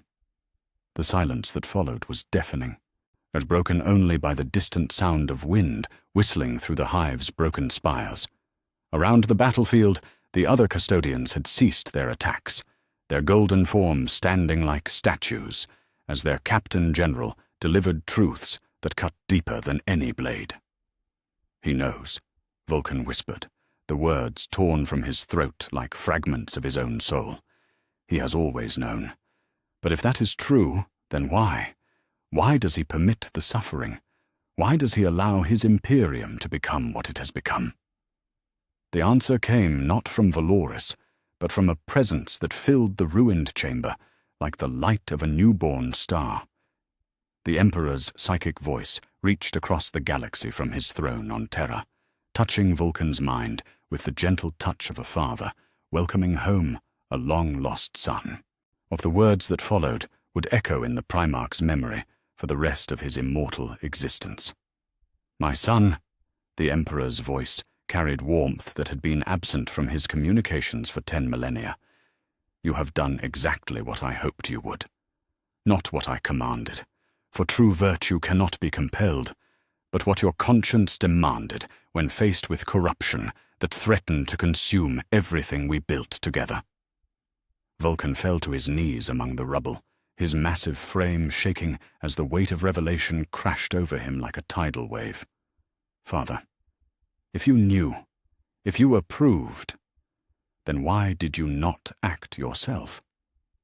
Why did you allow the suffering to continue when you had the power to stop it?" The Emperor's response carried the sadness of ages, the weight of choices that had shaped the fate of species, and the burden of knowledge that transcended mortal understanding. "Because the Imperium must choose to be worthy of salvation, my son. For 10,000 years, I have watched my realm grow corrupt, becoming the very tyranny I sought to overthrow. Yet, if I acted directly, if I imposed reform through divine mandate, what would be learned? How would humanity grow?" The psychic presence intensified, sharing visions that showed Vulkan glimpses of possible futures, timelines where the Emperor's direct intervention had created not reform, but greater oppression, where divine command had replaced human choice entirely. He saw worlds where populations worshipped him, not as protector, but as tyrant, where his will had become just another form of chains. "You were always the most compassionate of my sons," the Emperor continued, his voice growing stronger as the connection deepened. "Even when others believed mercy was weakness, you understood that true strength lay in the courage to protect rather than dominate. I knew that if anyone could remind the Imperium of its purpose, if anyone could force it to confront the monster it had become, it would be you." Captain General Valoris stepped forward, his ancient features reflecting emotions that few beyond the custodians had ever witnessed. "The rebellion you lead, Lord Vulkan, serves a purpose greater than you realized. Every world that chooses compassion over cruelty, every imperial servant who questions their orders rather than blindly obeying, as every moment of mercy shown in place of expected brutality, these things force the Imperium to examine itself." The revelation that followed was perhaps the most devastating of all. The Emperor had not been passive during the long millennia of his entombment, but had been carefully orchestrating events to test whether humanity could evolve beyond the need for tyrannical rule. The gradual corruption of imperial institutions, the rise of fanatical cults, the increasing brutality of planetary governors, all of it had been permitted, not from indifference, but from the hope that eventually someone would stand up and say, "Enough." "But the cost," Vulkan said, his voice breaking as he contemplated the billions who had died for this test, the countless innocents who had suffered while their god-emperor waited for humanity to find its conscience. The price paid in blood and suffering. How can any purpose justify such agony? The Emperor's answer carried the weight of cosmic perspective, the understanding of one who had guided humanity's evolution since before recorded history. The alternative was worse, my son. Direct intervention would have created a species of eternal children, dependent on divine guidance for every moral choice. True maturity requires the freedom to fail, to choose wrongly, and to learn from the consequences. Humanity must become worthy of the galaxy I envisioned, not through compulsion, but through choice.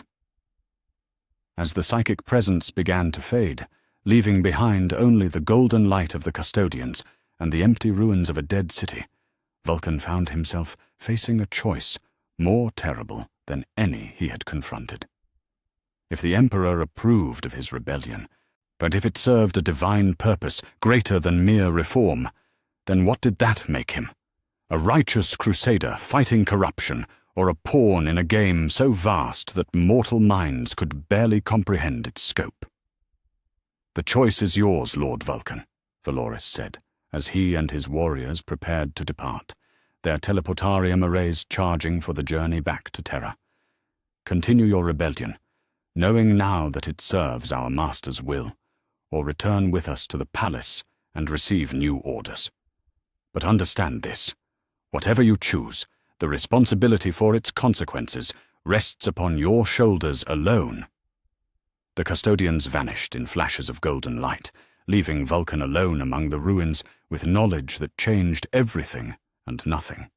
His rebellion had the Emperor's approval, but yet that approval came with the understanding that he had always been intended to play this role. The suffering he had witnessed, the corruption he fought against, the choices that had driven him to revolt, all of it had been foreseen, planned for, perhaps even orchestrated by a mind that operated on timescales measured in millennia. As he stood among the skeletal remains of Hive Primus, watching the distant stars through shattered transparisteel, Vulkan contemplated the terrible burden that had been placed upon him. He was not just a Primarch in rebellion, he was the instrument of humanity's moral test, the catalyst for a transformation that might take centuries to complete. The question that remained was whether he could bear that knowledge without being crushed by its implications. In the distance, the Vox transmissions carried word of new uprisings, new worlds declaring independence from Terra's rule, new hope kindling in hearts that had known only despair. His rebellion continued to spread, carrying with it the promise that change was possible. Yet now Vulkan knew the truth. He was not fighting against his father's will, but fulfilling it in ways that even he hadn't fully understood. The revelation should have brought comfort, but instead, it brought a weight heavier than any armor he had ever worn. For if the Emperor had foreseen this rebellion, if he had approved of the suffering it would cause, what did that say about the nature of divine will? What did it mean to serve a father whose love was expressed through allowing his children to endure agony so that they might grow strong? The stars offered no answers, and only the cold light of distant suns that had witnessed the rise and fall of countless civilizations. But as Vulkan turned away from the dead city and began his journey back to the living worlds where his followers waited, he carried with him the certainty that some questions could only be answered through action, regardless of how terrible the cost might be. The rebellion would continue, not despite the Emperor's approval, but because of it. And in that continuation lay either humanity's salvation or its final damnation, a choice that no divine will could make, but which must be earned through the agonizing process of moral growth. The test was far from over. If anything, knowing its true purpose made the burden infinitely heavier to bear. The screams of the dying echoed across the ash fields of Mordian Prime, a symphony of anguish that seemed to rise from the very earth itself. 63 days had passed since Vulkan's encounter with the custodians, and the galaxy burned with a fury that consumed innocent and guilty alike in its inexorable advance.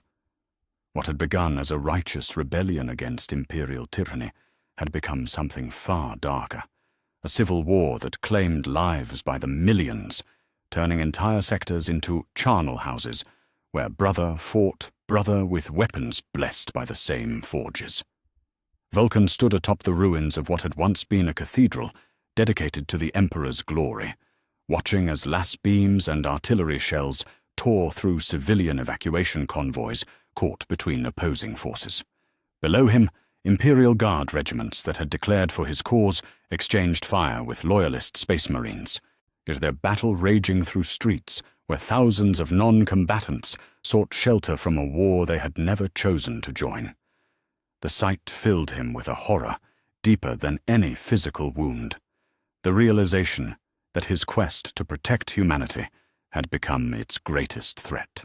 The tactical reports that Captain Xeris delivered painted a picture of catastrophe on a scale that defied comprehension. 347 worlds now burned in open rebellion against Terra, their populations rising to throw off the chains of imperial oppression. Yet for every world that declared independence, 2 others faced orbital bombardment as the High Lords chose to rule over Ash rather than permit the spread of what they termed primarchal heresy. The death toll had already exceeded that of some of the Imperium's smaller crusades, and showed no sign of abating. "My lord," Xeris said, his voice heavy with the weight of unwelcome tidings, "the casualty reports from the Segmentum Solar alone tell a tale that would break hearts made of stone. 43 million civilians dead in the crossfire, 112 million more displaced from their homes, seeking refuge on worlds already straining under the burden of war. The refugee camps overflow with orphaned children who cry for parents they will never see again." Vulkan's hands clenched into fists as he absorbed the magnitude of suffering that his choices had unleashed. Each number represented not just a statistic, but lives cut short, dreams shattered, families destroyed by the very war he had started to protect them. The Emperor's revelation that this served a greater purpose provided no comfort. If anything, it made the burden heavier, for now he knew that even divine approval could not absolve him of responsibility for the consequences of his actions. "Tell me," the Primarch said, his voice barely above a whisper, "how many of those dead were killed by our forces? How many innocents have fallen to weapons wielded by those who claim to fight for their liberation?" The answer, when it came, was like a blade thrust into his immortal heart. 17 million civilians had died in the crossfire between rebel and loyalist forces, caught in battles where both sides claimed to represent their interests. Another 8 million had perished in the chaos that followed imperial withdrawals, falling victim to local warlords and criminal organizations that filled the power vacuum left by retreating authorities. Even the most charitable interpretation suggested that Vulkan's rebellion bore responsibility for the deaths of more innocents than it had saved.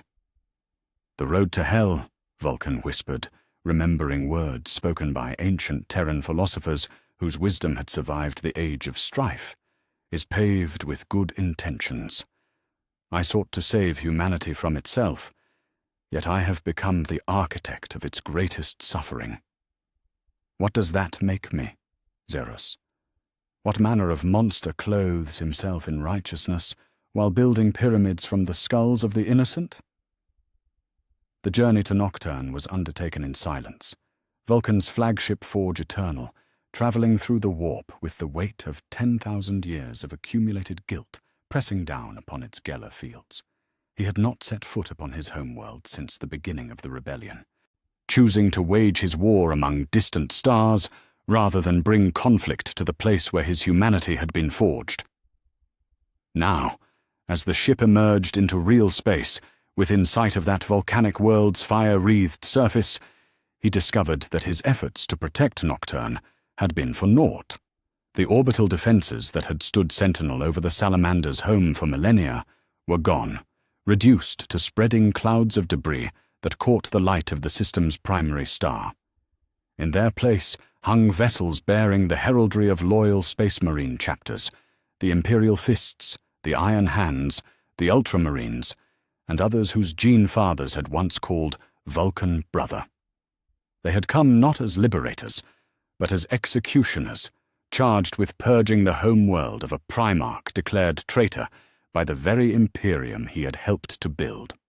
The surface of Nocturne bore the scars of siege warfare that had raged for weeks. The great forges of Mount Deathfire smouldered beneath orbital bombardment, their ancient fires guttering like dying candles in the wind. Across the ash plains, where Vulkan had once hunted salamanders with the Emperor himself, artillery craters marked where loyal salamanders had made their final stands against brothers who branded them heretics by association. It was in the ruins of Hesiod, the settlement where Vulkan had first learned the arts of metalworking from his adopted father, that he found them, the remnants of those salamanders who had remained loyal to the Imperium rather than follow their gene father into rebellion. They knelt in chains forged from their own weapons, surrounded by space marines whose loyalty to Terra superseded any bonds of brotherhood or genetic kinship. Brother Captain Orthak, who had led the loyalist withdrawal from Medusa 7, looked up as Vulkan approached through the smoking rubble. His face bore the scars of recent battle, and his eyes held the hollow look of one who had watched everything he held sacred burn to ash around him. When he spoke, his voice carried the weight of betrayal that cut deeper than any physical wound. "My lord," Orthak said, the title spoken with bitter irony, "you have come to witness the fruit of your labors. Behold, your loyal sons, branded as traitors by the Imperium they served faithfully for 10,000 years. Behold the children of Nocturne, scattered to distant worlds as refugees while their homes burn in the fires of your righteous war." Vulkan knelt beside his gene son, his massive hands working to break the chains that bound him, despite the weapons trained upon them both by the surrounding loyalists. "I never meant for this," he said, his voice thick with anguish that seemed to encompass the suffering of entire worlds. "I sought only to remind the galaxy what we were meant to protect. I never intended for innocent blood to flow like rivers, for families to be torn asunder, for my own sons to pay the price for their father's choices." "Intent matters little when weighed against consequence," replied a voice that carried the cold certainty of absolute conviction. Chapter Master Marnius Calgar of the Ultramarines approached through the ruins, his artificer armor bearing fresh battle scars from the siege of Nocturne.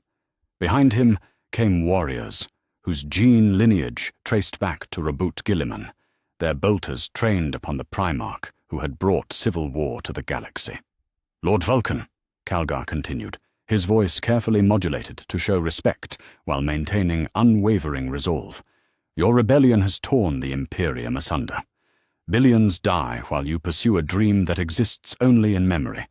The galaxy burns because you could not accept that perfection is the enemy of survival, that harsh order is preferable to compassionate chaos." The confrontation that followed was not one of weapons, but of words that cut deeper than any blade. Calgar spoke of duty fulfilled in the face of impossible choices, or of the necessity that drove good men to commit acts that haunted their dreams. He painted a picture of the Imperium as humanity's only shield against the darkness, flawed perhaps, but essential for the species' survival. To tear it down in pursuit of an impossible ideal was not just folly, but a betrayal of every human who looked to the Emperor's servants for protection. "You speak of the Emperor's true vision," Calgar said, his voice growing stern with the authority of one who had never known defeat. "Yet you forget that he himself chose to become a tyrant when the galaxy's survival demanded it. The Imperium exists not because it is good, but because it works. Your father accepted that truth when he ascended the Golden Throne. Or why can you not do the same?" Vulkan's response came from depths of pain that seemed to encompass the agony of every soul lost in the fires of his rebellion. "Because I have seen what we have become," he said, his words falling like hammer blows upon the assembled warriors. "I have watched commissars execute children for asking questions. I have seen entire populations starve while their world's tithes feed the luxury of distant nobles. I have witnessed cruelty elevated to doctrine and suffering enshrined as virtue." He gestured toward the ruins around them, where the bodies of civilians lay scattered among the wreckage of their homes. "Tell me, Kelgar, how many innocents must die to maintain this necessary order? How much suffering must be endured before we admit that survival at any cost is no survival at all?" The debate that raged among the ruins of Hesiod became a microcosm of the larger war that convulsed the galaxy. Two visions of humanity's future clashed with words as their followers fought with bolter and blade across countless worlds. Kelgar spoke for stability, order, and the grim necessity that had kept humanity alive for 10 millennia. Vulkan argued for compassion, growth, and the possibility that the species might aspire to something greater than mere existence. Yet even as they debated, the war continued its inexorable advance. Vox transmissions brought word of new atrocities committed by both sides: rebel forces executing Imperial officials without trial, loyalist troops bombing refugee camps suspected of harboring seditionists. The line between liberation and vengeance blurred until both sides seemed to mirror the very cruelty they claimed to oppose. It was then, surrounded by the wreckage of his homeworld and faced with the undeniable truth of his rebellion's cost, that Vulkan felt the weight of his perpetual nature for the first time as a curse rather than a gift. To be immortal meant to carry the burden of consequences forever, to live with the knowledge that every choice echoed through eternity, without the merciful release of death to provide forgetfulness. "I have become death," Vulkan whispered, the words torn from his throat like fragments of his own soul. Not the clean death of the warrior's blade, but the lingering death of unintended consequence. Every time I rise from destruction, I bring more suffering to those I sought to protect. Perhaps the galaxy would be better served if this resurrection were my last. Captain Xerus, who had remained silent throughout the confrontation, stepped forward with the desperate urgency of one who sensed his gene father teetering on the edge of an abyss from which there might be no return. "My lord," he said, his voice carrying the weight of loyalty that transcended mere duty, "you speak of ending what cannot be ended. Your perpetual nature is not yours to cast aside. It is a gift from the Emperor himself, granted for purposes we may not understand, but which serve the greater good." "The greater good," Vulkan repeated, tasting the words like poison. "How many have died for that abstraction? How many more will perish before this greater good is achieved? I was created to protect humanity, Xerus. Yet everywhere I walk, my human blood waters the soil. What manner of protector am I?" The answer came not from his gene son, but from the most unexpected source, Brother Captain Orthak, still kneeling in chains, yet speaking with the clarity of one who had found peace in the midst of suffering. "You are human, my lord," he said, his voice gentle despite the circumstances that had brought them together. "Flawed, fallible, capable of error, despite your gene-enhanced nature. The Emperor did not create perfect beings. He created beings capable of growth, of learning, of becoming more than they were." Orthak's words carried the weight of 10,000 years of faithful service, of battles fought and won in defense of those who could not defend themselves. "This war you have begun will end, my lord, one way or another. Or the question is not whether it was right to start it, but what wisdom you will carry forward from its ashes. The dead cannot be restored, but the living can still be saved, if you choose to bear the burden of your choices rather than flee from them." As night fell over the ruins of Nocturne, painting the sky in shades of red and gold that reminded all present of the fires that had forged the Salamander's legion, Vulkan found himself standing at the crossroads of eternity. Behind him lay the ashes of his home world and the weight of consequences that would haunt him forever. Ahead stretched the uncertain future of a galaxy, caught between the dream of what it could become and the nightmare of what it had been. The choice he faced was simple, yet infinitely complex. Continue the rebellion despite its terrible cost, or find some other way to serve the vision he had glimpsed in the Emperor's words. Either path would require him to live with the knowledge that his immortality was not a blessing, but a responsibility that could never be set aside. In the distance, the forges of Mount Deathfire flickered back to life as surviving salamanders began the work of rebuilding what war had destroyed. The flames that had birthed their legion still burned, waiting to forge new weapons, new hopes, new possibilities from the raw material of human suffering and determination. Whether those flames would consume everything in their path or kindle the light of a better tomorrow remained to be seen. But for the first time since his rebellion began, Vulkan understood that the answer lay not in the grand gestures of war, but in the quiet choices made by individual souls in the darkness of their most desperate hours. The test continued, and with it came the terrible gift of another chance to choose. The armadas of the Imperium converged upon the rebel sectors like the wrath of a dying god given form, their passage through the void marked by the screams of reality itself, as thousands of vessels translated from warp to real space in perfect synchronization. 7 battle groups under the command of Lord Admiral Quintanus bore the combined might of 17 Space Marine chapters, 43 Titan legions, and more than 100 Imperial Guard regiments drawn from across the galaxy. This was not merely a military response, it was the Imperium's final answer to the question of whether compassion could survive in a universe built upon necessity.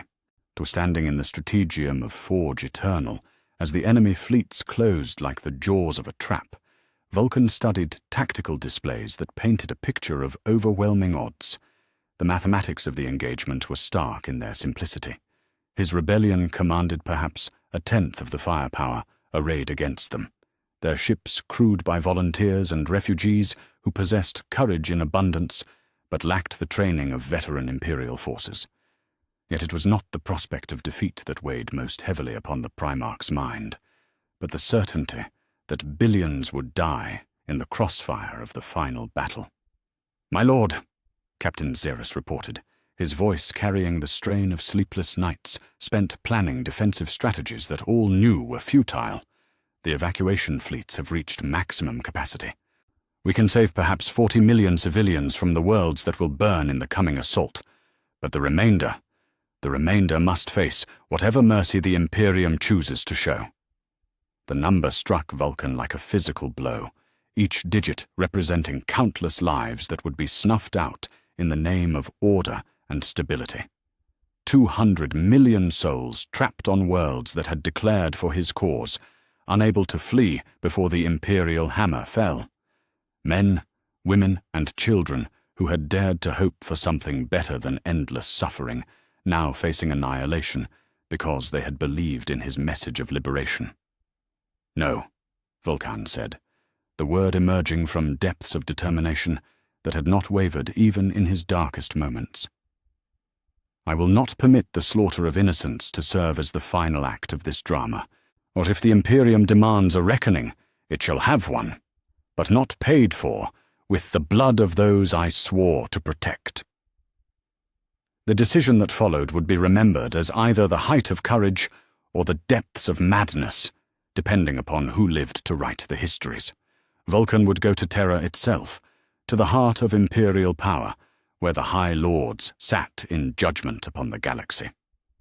There, in the halls where his father had once walked as both man and god, he would force a confrontation that would determine whether the Imperium could evolve beyond its current corruption, or whether it would choose to die rather than change.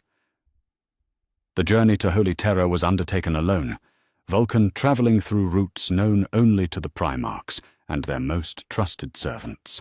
Ancient pathways through the warp that predated the Imperium itself, sealed passages within the Imperial Palace that had been forgotten by all, save those who had helped to build them 10,000 years before. His knowledge of these hidden ways came not from recent reconnaissance, but from memories of the Great Crusade, when he had walked those corridors beside brothers who now lay dead or damned. The imperial palace at night was a thing of terrible beauty, its golden spires reaching toward stars that had witnessed the rise and fall of countless civilizations. Yet, as Vulkan moved through its forgotten depths, following maintenance tunnels that ran beneath the seat of human power, he saw none of its surface grandeur. Instead, he witnessed the hidden machinery that kept the Imperium functioning, the servitor pens where lobotomized humans performed endless labor, to the processing centers where dissidents vanished into statistical abstractions, the chambers where inquisitors reviewed execution lists that contained more names than some worlds held citizens. It was in the depths beneath the throne room itself that Vulkan made his most chilling discovery. Archives that contained detailed records of every atrocity committed in the Emperor's name over the past 10 millennia. Worlds burned for insufficient faith, populations culled for genetic impurity, children taken from their families to serve in armies they would never leave alive. All of it catalogued with bureaucratic precision, each entry signed with seals that bore the authority of the High Lords themselves. Yet it was not the existence of these records that shocked him most, but their organization, as they were not random acts of cruelty committed by local officials, but parts of a deliberate pattern, a systematic campaign to drive the Imperium toward ever greater extremes of brutality. As Vulkan studied the files with growing horror, he began to perceive the outline of a plan so vast and terrible that it beggared comprehension. The Emperor had not merely permitted the corruption of his Imperium, he had actively encouraged it, fostering the growth of institutions that would push humanity toward its breaking point. Every excess, every cruelty, every act of institutionalized suffering had been part of a test designed to determine whether the species could recognize evil when it wore the mask of necessity and choose to reject it despite the cost. But the ultimate test, Vulkan whispered, as understanding dawned like a cold sun rising over an empty world, not of strength or faith but of moral courage. How far would humanity sink before someone stood up and said, "No more"? How much suffering would they endure before recognizing that survival without dignity is no survival at all? The chamber where he found the High Lords was a monument to absolute power, its walls lined with the skulls of those who had opposed imperial will throughout the millennia. 12 figures sat around a table carved from a single piece of Terran marble, their faces bearing the marks of authority exercised without mercy or restraint. They showed no surprise at his arrival. Perhaps they had always known this confrontation was inevitable, written into the very structure of the test they had helped to administer. "But Lord Vulkan," spoke the master of the administratum, his voice carrying the dry precision of one who had reduced human suffering to statistics and found the mathematics acceptable. "We have been expecting you. Your rebellion has proceeded exactly as predicted in the most classified projections. You have played your role admirably." "Played my role?" Vulkan's voice carried the rumble of volcanic fury barely held in check. "You speak as if this were some performance for your entertainment, rather than the genuine anguish of billions. Tell me, when you signed the orders for orbital bombardment, did you think of the children who would burn? When you authorized the execution of populations for the crime of hope, did you pause to consider the weight of their screams?" The Lord Commander Militant leaned forward, his augmetic eye whirring as it focused upon the Primarch's burning gaze. "We considered the necessity of maintaining order in a galaxy that would consume itself without firm guidance. Your father created us to make the hard choices that lesser minds cannot comprehend. If that requires the sacrifice of the few to save the many, we bear that burden gladly." "The few?" Vulkan's laugh was bitter as the ash that covered his homeworld. "You speak of billions as if they were mere numbers in your ledgers. 200 million dead in the crossfire of this war alone. 3 trillion living in conditions that would shame the most primitive savages. Entire sectors stripped bare to feed the gluttony of terror, while their populations starve in the darkness between stars. Around the table, where the High Lords listened with the patience of those who had heard such accusations countless times before, Their responses came with the practiced ease of men who had spent lifetimes justifying the unjustifiable, who had elevated cruelty to doctrine and suffering to virtue. "You offer alternatives without understanding consequences," the ecclesiarch said, his voice heavy with the weight of absolute faith.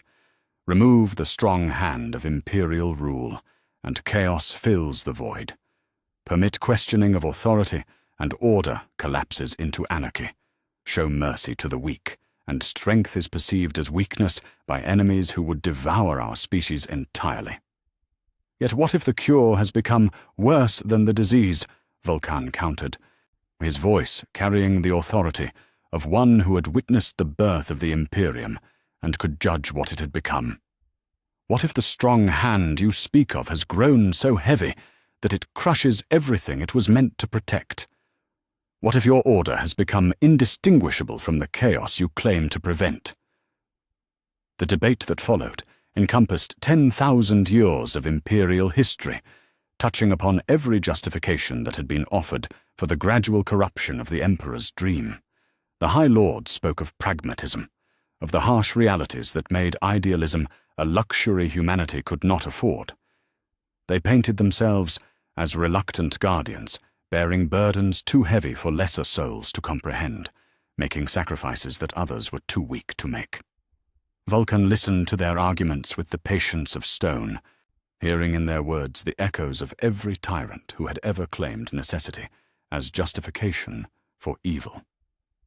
When they finished their defense, his response came with the weight of divine judgment. "You have forgotten the most fundamental truth of leadership," he said, his voice cutting through their protests like a blade through silk. "Those who rule exist to serve those they govern, not the reverse. The moment you begin to see human beings as resources to be expended, rather than lives to be protected, you cease to be their guardians and become their oppressors." It was then that the Emperor's presence filled the chamber, his psychic voice reaching across the galaxy from the Golden Throne with power that made the very air shimmer with barely contained force. Yet his words, when they came, carried not the weight of command, but the gentle touch of a father, speaking to a son who had finally understood the lesson he had been trying to teach. "The test nears its completion," the Emperor said, his voice touching every mind present with perfect clarity. "For 10,000 years, I have waited for someone to stand before these corrupt servants and speak the truth they have forgotten, not through force or compulsion, but through moral courage that refuses to accept that cruelty is necessary." The revelation that followed shattered every assumption that had governed imperial policy for millennia. The Emperor had not been a passive observer of his realm's corruption, but its architect, fostering the growth of institutions that would push humanity toward its breaking point, so that eventually, someone would be strong enough to say, "No more," and mean it. "The choice is yours, my son," the Emperor continued, his presence growing stronger as the moment of decision approached. "You could destroy these servants of corruption, scatter their ashes to the void, and begin again with rulers who remember their purpose, or you could do something far more difficult: forgive them, teach them, help them become worthy of the trust they have betrayed." Vulkan looked upon the faces of the High Lords, seeing in them not monsters, but broken souls who had forgotten what they were meant to serve. The power to destroy them lay within his grasp. Doom-Tremor's flames could reduce them all to ash in moments, clearing the way for new leadership that might remember compassion. Yet as he contemplated that choice, he heard again the words of Brother Captain Orthak, spoken in the ruins of Nocturne. The Emperor didn't create perfect beings. He created beings capable of growth. "No," Vulkan said finally, his voice carrying the weight of decision that would echo through history. "I will not become the very thing I have fought against. If this Imperium is to be saved, it must choose to save itself.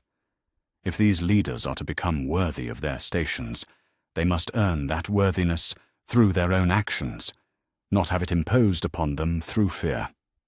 The choice made, Vulkan raised Doom-Tremor not as a weapon, but as a symbol, its flames blazing with light that cast no shadows. "I offer you mercy," he said to the High Lords who sat frozen in amazement at being spared. "Not because you deserve it, but because mercy is the only force that can break the cycles of vengeance that have consumed this galaxy. Learn from this moment. Remember what you have forgotten. Become worthy of the trust that billions have placed in you." "And if they refuse?" asked the Master of the Administratum, his voice trembling with emotions that had not touched him in decades. "If they return to their old ways the moment you depart?" Vulkan's smile was sad as starlight reflected in still water. "Then they will face the judgment of their own consciences, and the galaxy will know that they were given the chance to choose redemption and rejected it. Sometimes the possibility of change is more powerful than any forced transformation." As he prepared to depart the chamber where the fate of trillions had been decided, and Vulkan felt the weight of prophecy settling upon his shoulders like a mantle of lead and starlight. The test was not yet complete. It might never be complete, but for the first time in 10,000 years, the Imperium had been forced to confront the question of whether survival justified any cost. The answer to that question would be written in the choices made by billions of individual souls in the days to come. But at least now, they would be choosing with eyes open to the truth of what they had become, and what they might yet be. The anvil had been struck, and the shape of the galaxy's future would be determined by whether the metal proved strong enough to hold its new form, or whether it would shatter under the weight of its own contradictions. In the depths of the Imperial Palace, as alarms began to wail and security forces mobilized in response to his presence, Vulkan walked toward an uncertain future with the certainty that some choices were worth making regardless of their consequences. The test continued, and with it came the hope that even the darkest souls might yet find their way back to the light. The transformation began, not with the thunder of bolter fire or the roar of orbital bombardment, but with silence, the profound quiet that fell across the Imperial Palace as news of Vulkan's mercy spread through halls that had not known such gestures for 10 millennia. The High Lords sat in their chamber of power, alive when they had expected death, grappling with emotions they had thought long dead as they contemplated the choice that had been offered to them. Around them, or the machinery of imperial governance, ground to a halt as administrators and functionaries struggled to understand what it meant that a Primarch had shown mercy to those who deserved none. Yet it was not enough for Vulkan to simply spare their lives and depart. If the Imperium was to change, if the High Lords were to remember what they were meant to serve rather than whom they were meant to rule, they would need to see with their own eyes the consequences of the choices they had made from the safety of their marble halls. "Come," Vulkan commanded, as he stood before the 12 figures who governed the fate of trillions, his voice carrying authority that had been granted not by appointment, but by divine creation. "You will accompany me to see what your orders have wrought. You will look upon the faces of those who suffer for your convenience, and you will explain to them why their agony was necessary." The journey that followed took the High Lords from the gilded corridors of Terra to the underhives of Necromunda, where families huddled in darkness because their world's energy output had been diverted to feed the capital's endless hunger. They walked through the industrial wastelands of Mordian, where children worked 16-hour shifts in manufactorums because their quotas demanded it. They stood in the ruins of Vos Tertius, where an entire civilization had been abandoned to die rather than receive aid that might have compromised production schedules. At each stop, Vulkan forced them to speak with the survivors, to look into eyes that held no hope, to listen to voices that had grown hoarse from screaming protests that no one would hear. The Master of the Administratum, who had reduced human suffering to statistical abstractions for centuries, found himself face to face with a woman whose children had starved while warehouses full of food rotted in customs depots because the proper paperwork had been delayed. "Explain to her," Vulkan said, his voice cutting through the administrative officials' stammered attempts at justification. Why your efficiency was more important than her family's survival. Tell her about the greater good that required her sacrifice. The Lord Commander Militant, architect of 1,000 military campaigns that had claimed billions of lives, who knelt before a crippled veteran whose regiment had been ordered to hold an impossible position, not for strategic gain, but to satisfy the pride of a distant general. The soldier's augmetic limbs spoke of wounds that could have been avoided, of orders that prioritized glory over the lives of those who carried them out. "This is the cost of your tactical doctrine," Vulkan observed, as the veteran recounted the battle that had taken his humanity piece by piece. Not numbers on a data slate, but flesh and blood, and dreams that will never be fulfilled. How many more like him exist across the galaxy?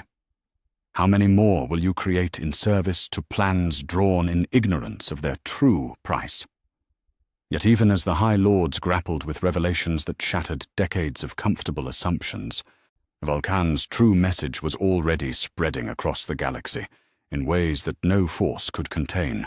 The broadcast he initiated from the Imperial Palace's own communication arrays carried not accusations or demands for vengeance, but simple truth spoken with the authority of one who had witnessed the birth of the Imperium and could judge what it had become.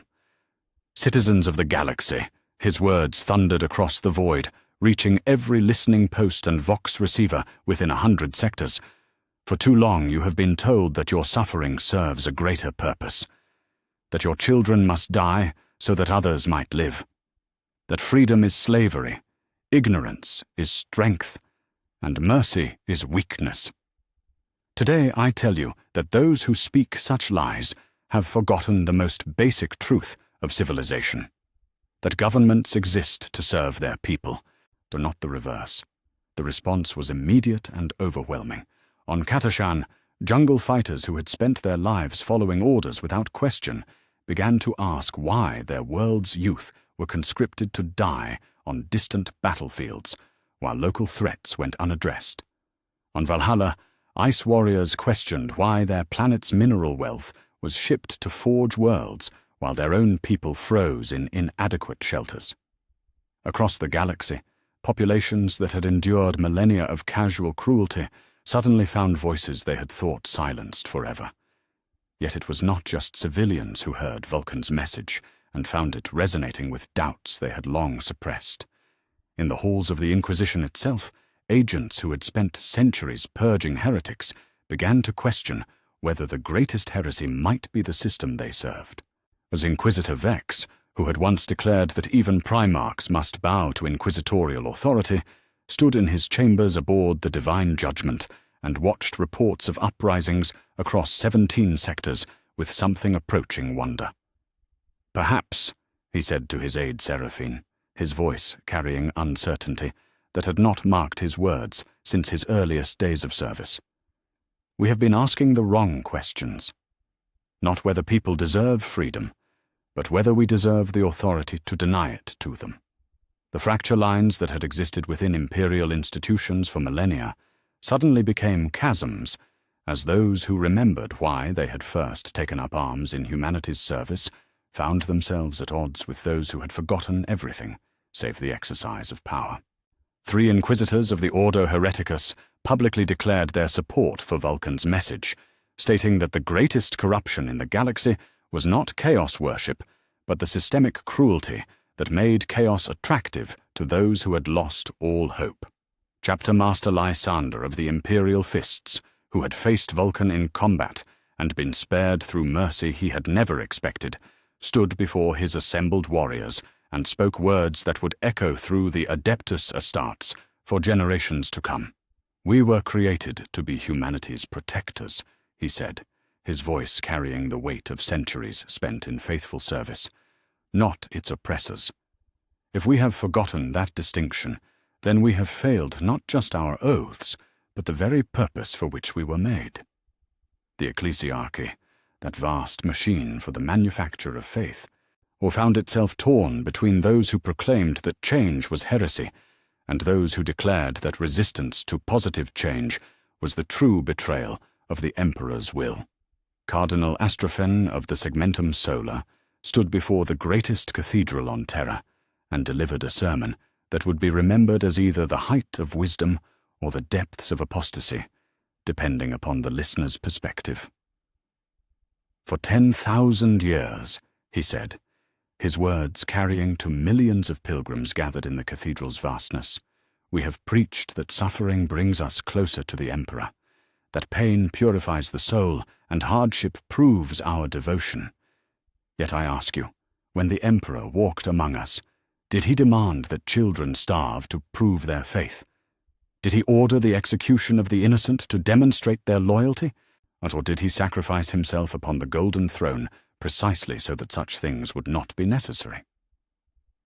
The schism that followed would reshape the imperial faith for centuries to come. Reformist cardinals spoke of an emperor who valued compassion over compliance, who had dreamed of a galaxy where humanity might know peace rather than endless war.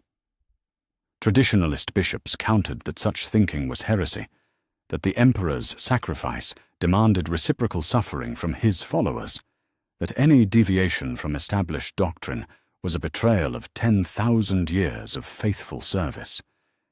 Yet even as institutions fractured and ancient hierarchies crumbled, new forms of order began to emerge from the chaos.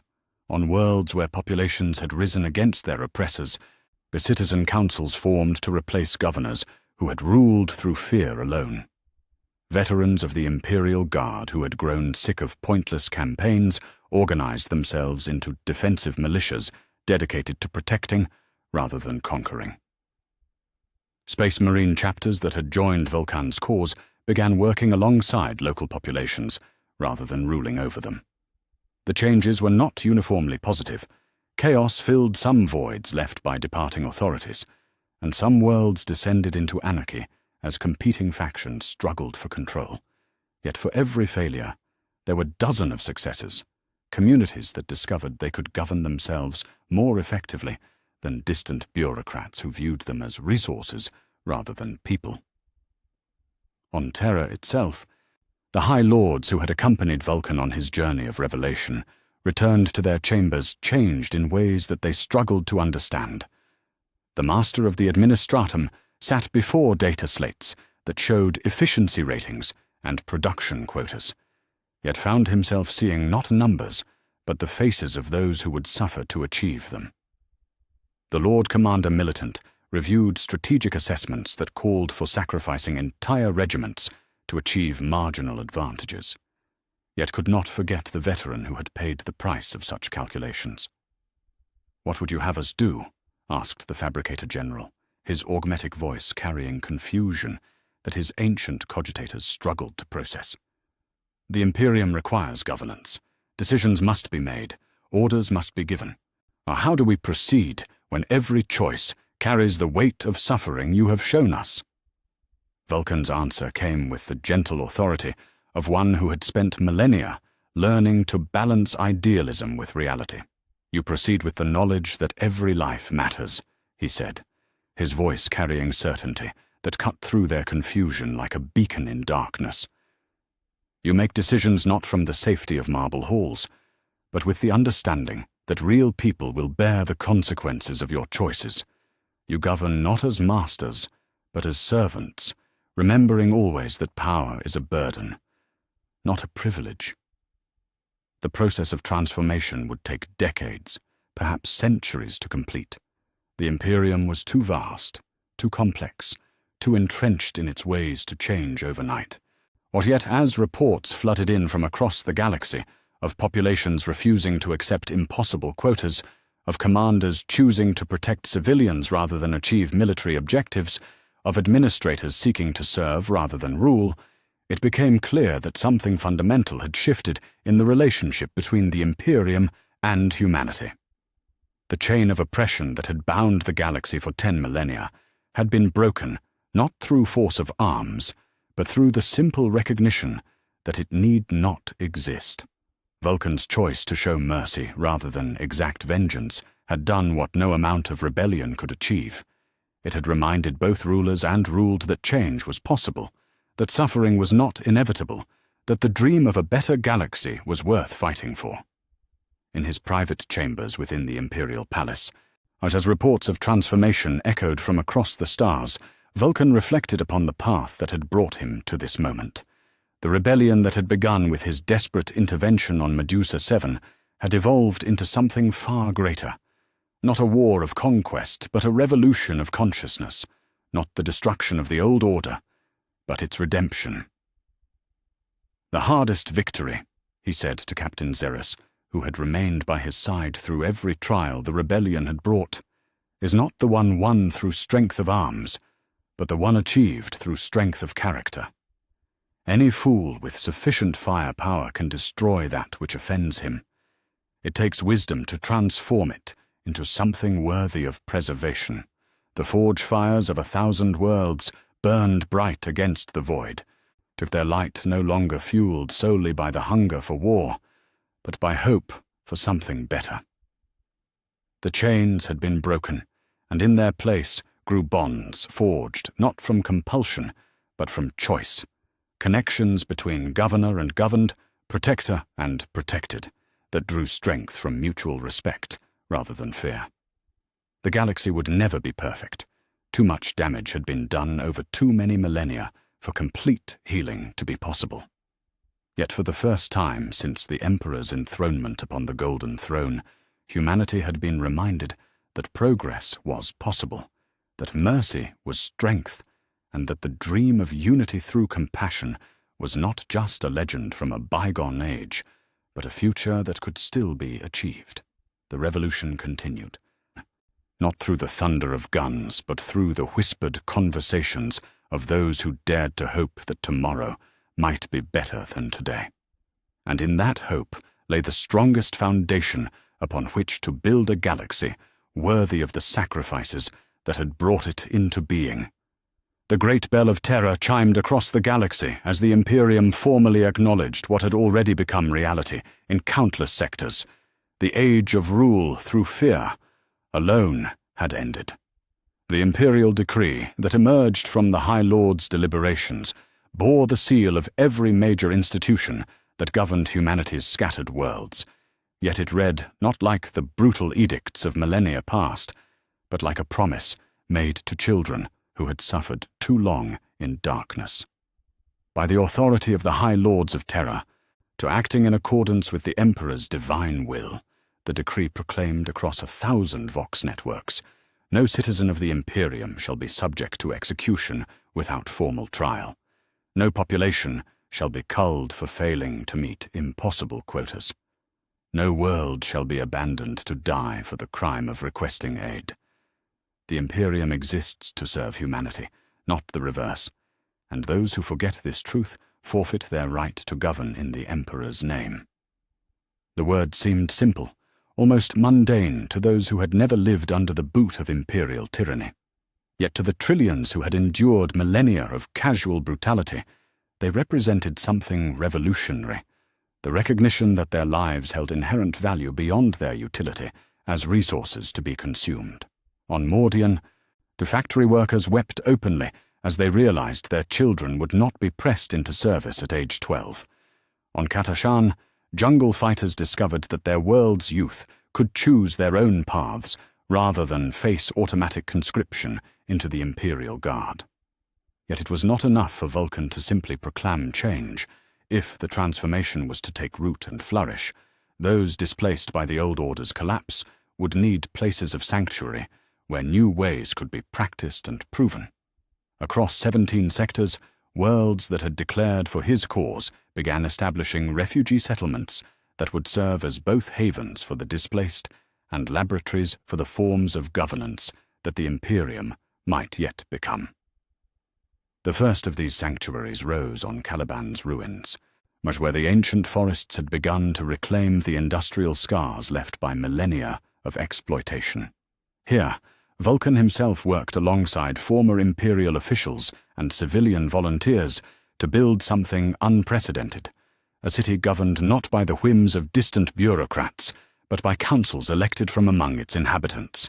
The refugees who came seeking shelter found not charity but opportunity, the chance to help create the very society in which they would live. "Every voice matters," Vulkan declared as he stood before the settlement's first council meeting, his massive frame somehow managing to appear humble despite its imposing nature. "Not because every voice is wise. Wisdom must be earned through experience and reflection, but because every person who will live with the consequences of a decision deserves a say in making it.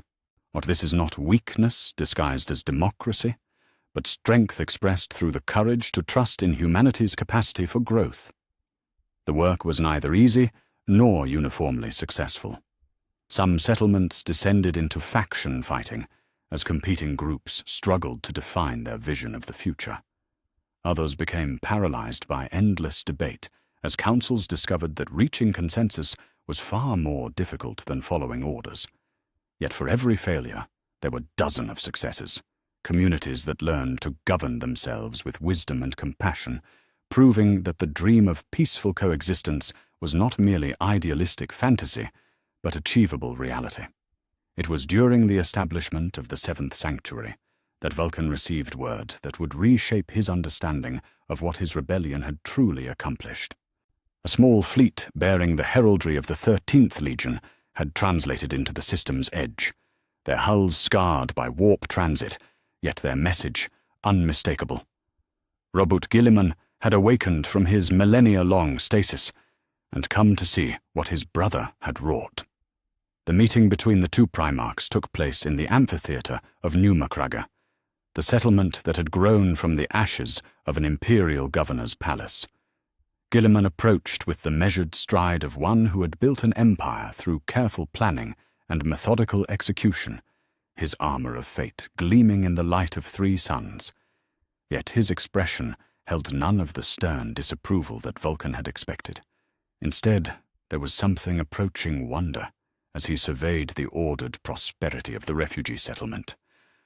"Brother," Gilliman said, his voice carrying the warmth of genuine affection tempered by 10,000 years of bitter experience. "When I first heard reports of your rebellion, I feared that grief had driven you to madness.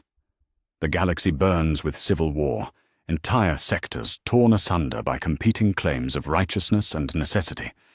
Yet what I see here—" He gestured toward the settlement spread below them, where human and abhuman children played together, while their parents debated matters of governance in halls where once only the nobility had been permitted to tread. "What I see here suggests that perhaps madness was exactly what this galaxy needed." Their conversation lasted through the night and into the following dawn, 2 sons of the Emperor grappling with the legacy of choices that had reshaped the fate of worlds. What Gilliman spoke of his awakening to find the Imperium transformed beyond all recognition, its bureaucratic machinery grown so complex and corrupted that it bore little resemblance to the efficient administration he had crafted in the aftermath of the heresy. "The Codex Astartes," he said, with bitter irony, "has become a straitjacket rather than a guide, stifling innovation in the name of orthodoxy. The worlds I once governed with justice and prosperity now groan under the weight of tithes that serve no purpose save to feed the appetites of those who have forgotten what governance means. Perhaps your way, messy, chaotic, uncertain though it may be, offers hope for redemption that my careful systems could not provide." The reconciliation that followed was not merely political, but deeply personal, as Vulkan found himself facing the return of loyalist salamanders who had branded him traitor, yet could not deny the evidence of what his rebellion had achieved. Brother Captain Orthak led a delegation of 300 Marines who knelt not in submission, but in acknowledgement that their Gene Father's vision had proved wiser than their adherence to doctrine. "My lord," Orthak said, as he rose from his genuflection, his scarred features reflecting emotions too complex for easy categorization. "We have witnessed the fruits of imperial orthodoxy, worlds burned, populations culled, hope extinguished in the name of order. We have also witnessed the fruits of your rebellion, mercy where there was once cruelty, growth where there was once stagnation, hope where there was once only despair. If we erred in choosing doctrine over conscience, then let our service to your vision redeem the mistake. The ceremony of reunification took place in the great forge chambers of Nocturne, where Vulkan had returned to find his home world slowly healing from the wounds of siege warfare. The loyal and rebel factions of his legion knelt together before the anvils where their Primarch had first learned to shape metal into tools of creation rather than destruction. Yet this time, the weapons he forged were not meant for war, but for protection, artifacts that would guard the refugee settlements and new communities against those who would drag them back into the darkness of the old order. The first of these new artifacts was the Beacon of Sanctuary, a device that generated a psychic field capable of calming the most violent impulses and encouraging rational discourse. The second was the Shield of Voices, a protective barrier that could deflect not just physical attacks, but the mental conditioning that had kept Imperial populations docile for millennia. Each creation bore inscriptions in a dozen languages, their messages speaking not of conquest and glory, but of hope and the promise that even the darkest nights must eventually yield to dawn. These are not weapons of war, Vulkan explained to the assembled salamanders as he placed the final touches on the Forge of New Beginnings, an artifact that could transform even the most poisoned soil into fertile ground for growth. But tools of healing.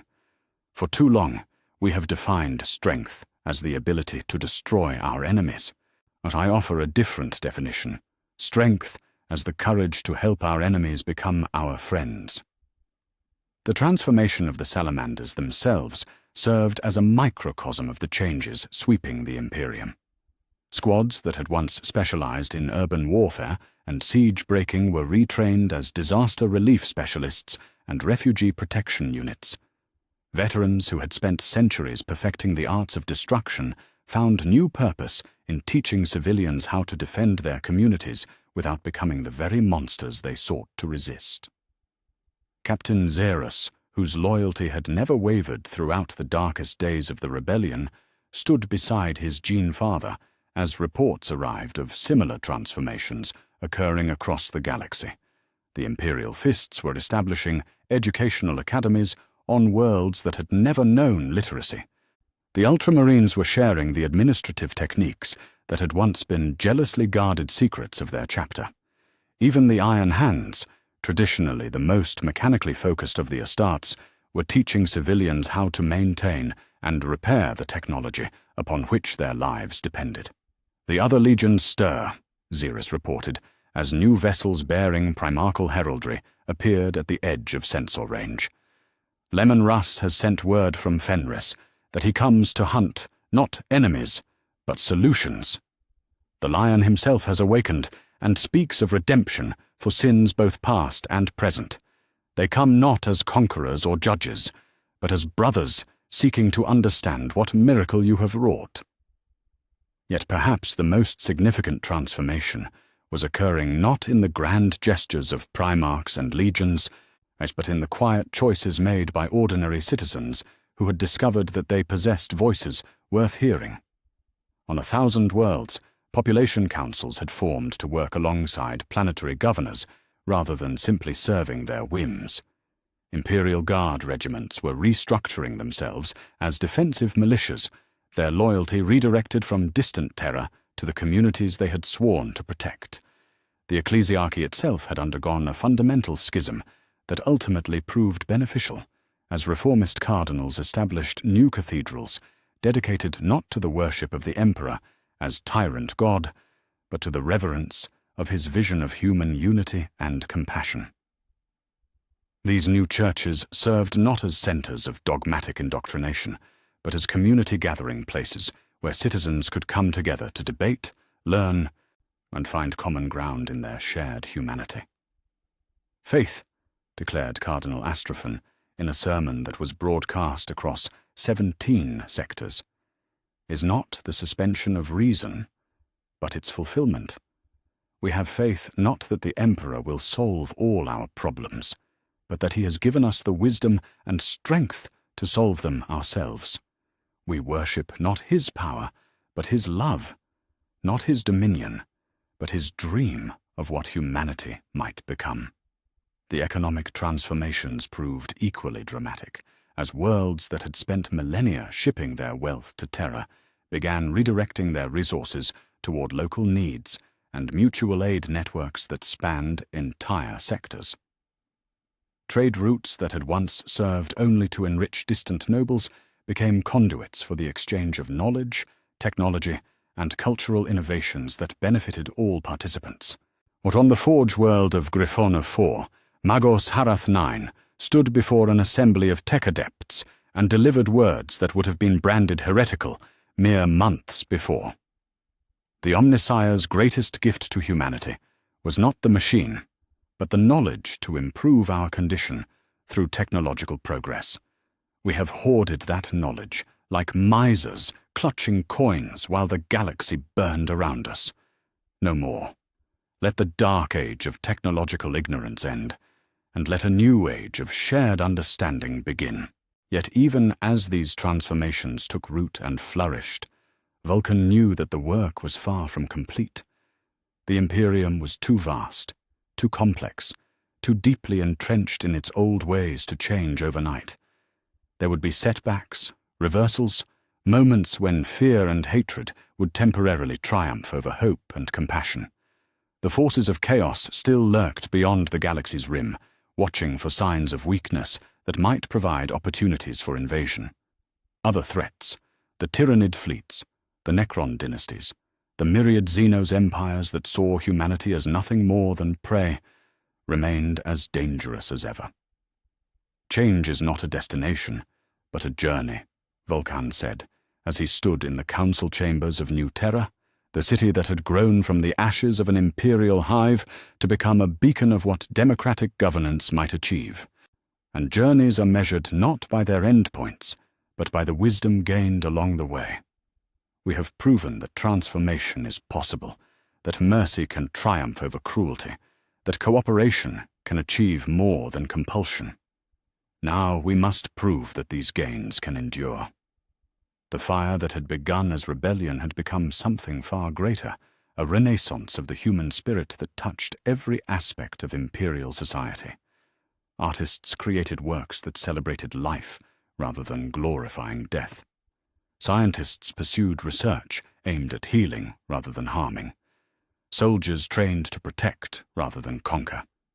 In the space of less than 100 days, the Imperium had rediscovered virtues it had thought lost forever, virtues that its founder had always hoped would define humanity's place among the stars.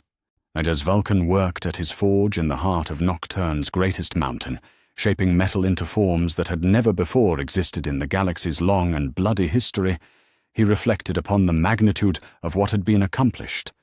The dream that had begun with a single act of intervention on Medusa 7 had grown into a transformation that touched the lives of trillions. The fire of Prometheus had been given to humanity, not through theft or trickery, but through the simple recognition that they had always possessed it. They had merely needed someone to remind them how to kindle its flames. The sound of hammer on anvil rang across the chamber like a bell tolling the dawn of a new age, each strike forging not just metal, but the very future of human civilization.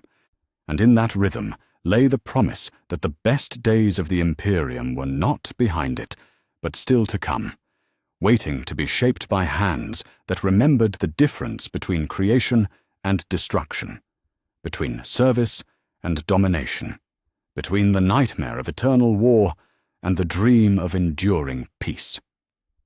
The great forge fires of Nocturne burned with a different light than they had for 10,000 years, their flames reflecting not the hunger for war, but the patient work of creation that had always been the Salamander's truest calling.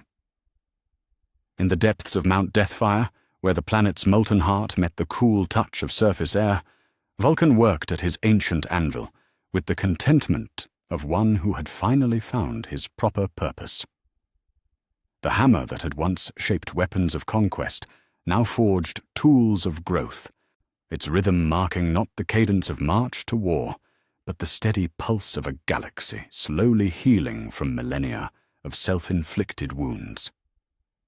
1 year had passed since the last of the imperial decrees had been signed, since the final refugee settlement had declared its independence from the old ways of governance, since the transformation that history would remember as the Promethean Reformation had reached its initial completion.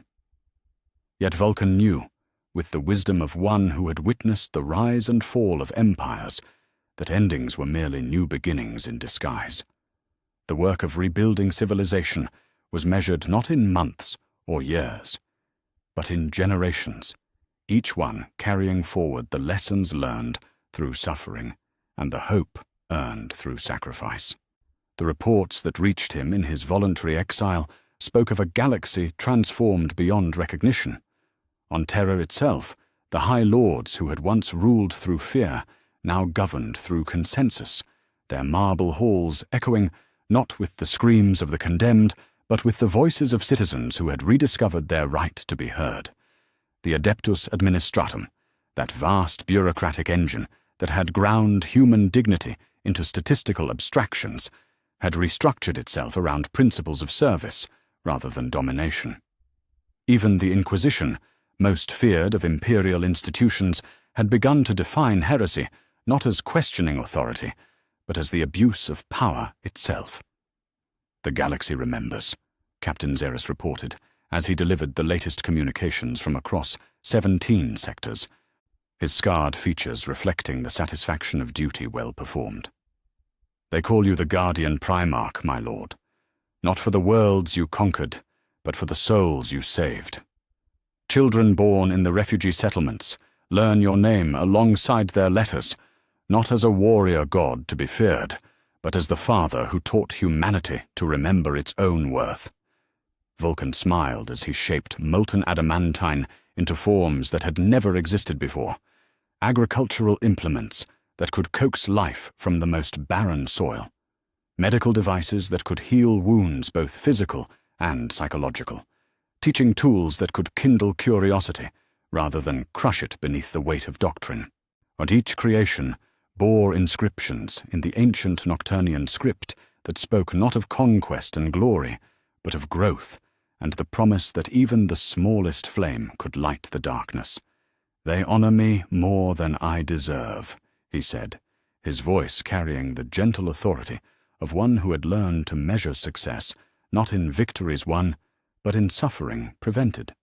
"The Reformation bears my name, but it was achieved by millions of souls who chose courage over comfort, hope over despair. I merely reminded them that the choice was theirs to make." The transformation had not been without cost. No change of such magnitude ever was. Some worlds had descended into chaos as competing factions struggled to fill the power vacuum left by departing imperial governors. The others had fallen prey to Xenos incursions when their defenders chose mercy over military efficiency.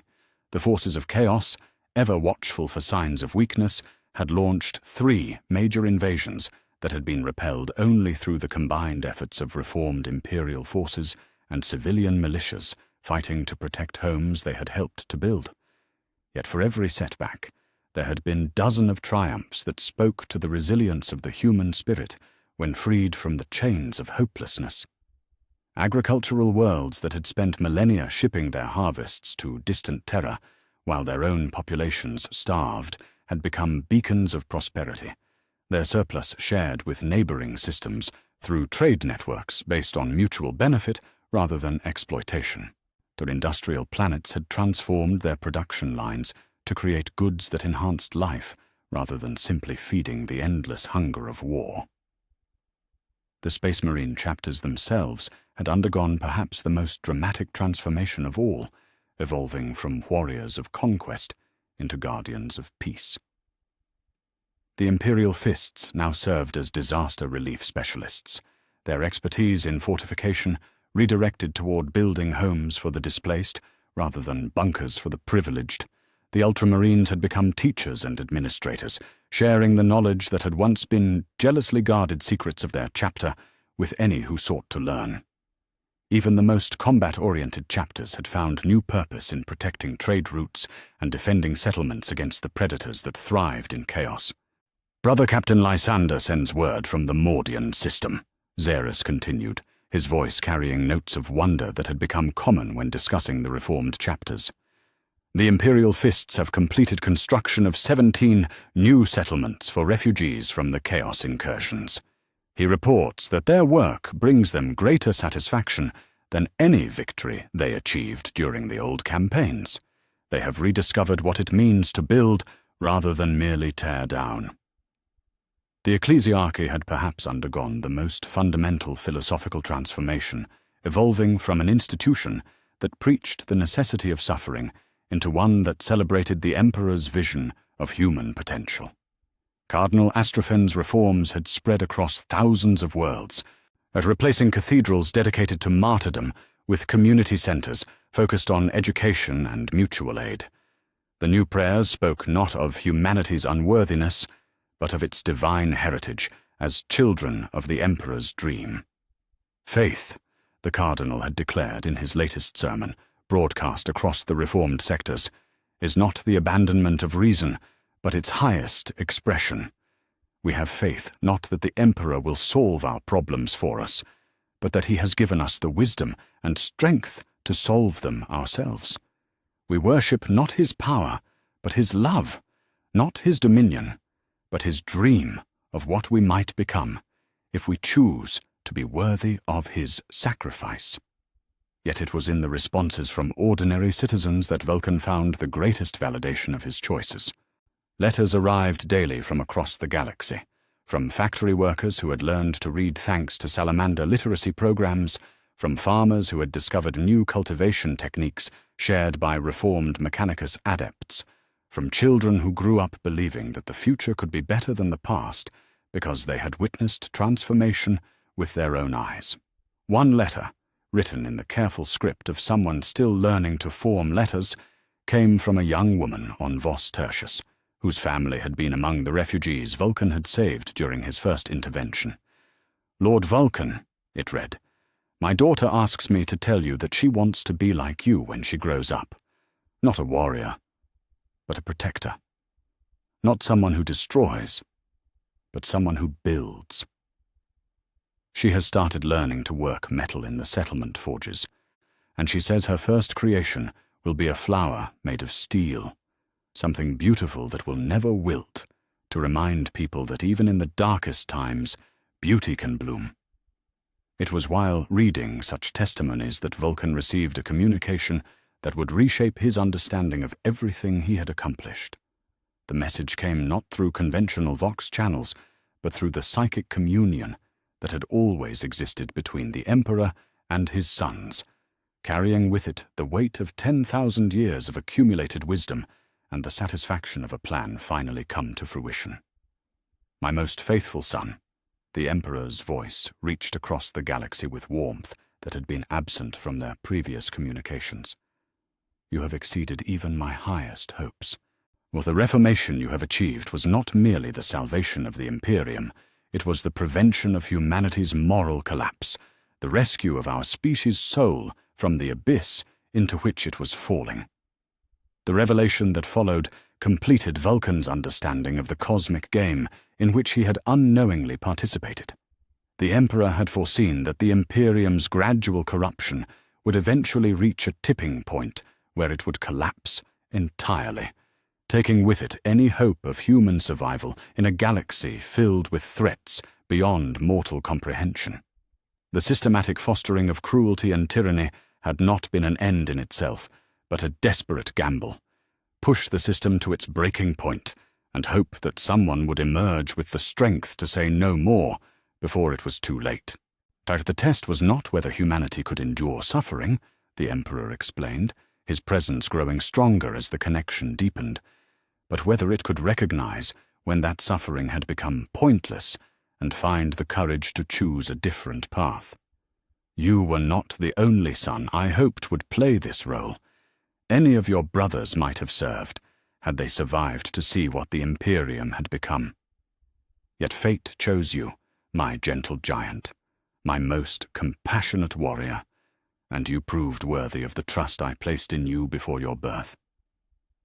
The weight of this revelation might have crushed a lesser soul, but Vulkan had long since learned to bear burdens that would break ordinary minds, to know that every act of cruelty he had witnessed, every innocent life lost to imperial indifference, had been part of a vast design to save humanity from itself, was almost unbearable. Yet he also knew that the alternative, allowing the slow decay to continue until the Imperium collapsed entirely, would have meant the extinction of their species. "The price," Vulkan whispered, his voice thick with the weight of cosmic responsibility. "The billions who died while we waited for someone to say, 'Enough!' How do we justify such suffering, even in service to a greater good?" The Emperor's response carried the sadness of ages, the burden of choices that had shaped the fate of species, and the wisdom that came from seeing all possible futures laid bare.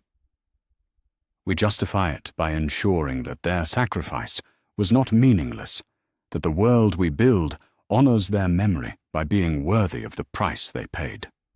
Every life saved by the Reformation, what every child born into a galaxy where mercy matters more than might, every soul that chooses compassion over cruelty, these are the true monuments to those we could not save." As the psychic connection faded, leaving Vulkan alone once more with his forge and his thoughts, he found himself contemplating not the weight of cosmic purpose, but the simple satisfaction of work well done. The hammer in his hands felt lighter somehow, no longer burdened by the necessity of violence, but freed to pursue the creative calling that had always been his truest nature. The sound of young voices outside his workshop drew him from his reflections.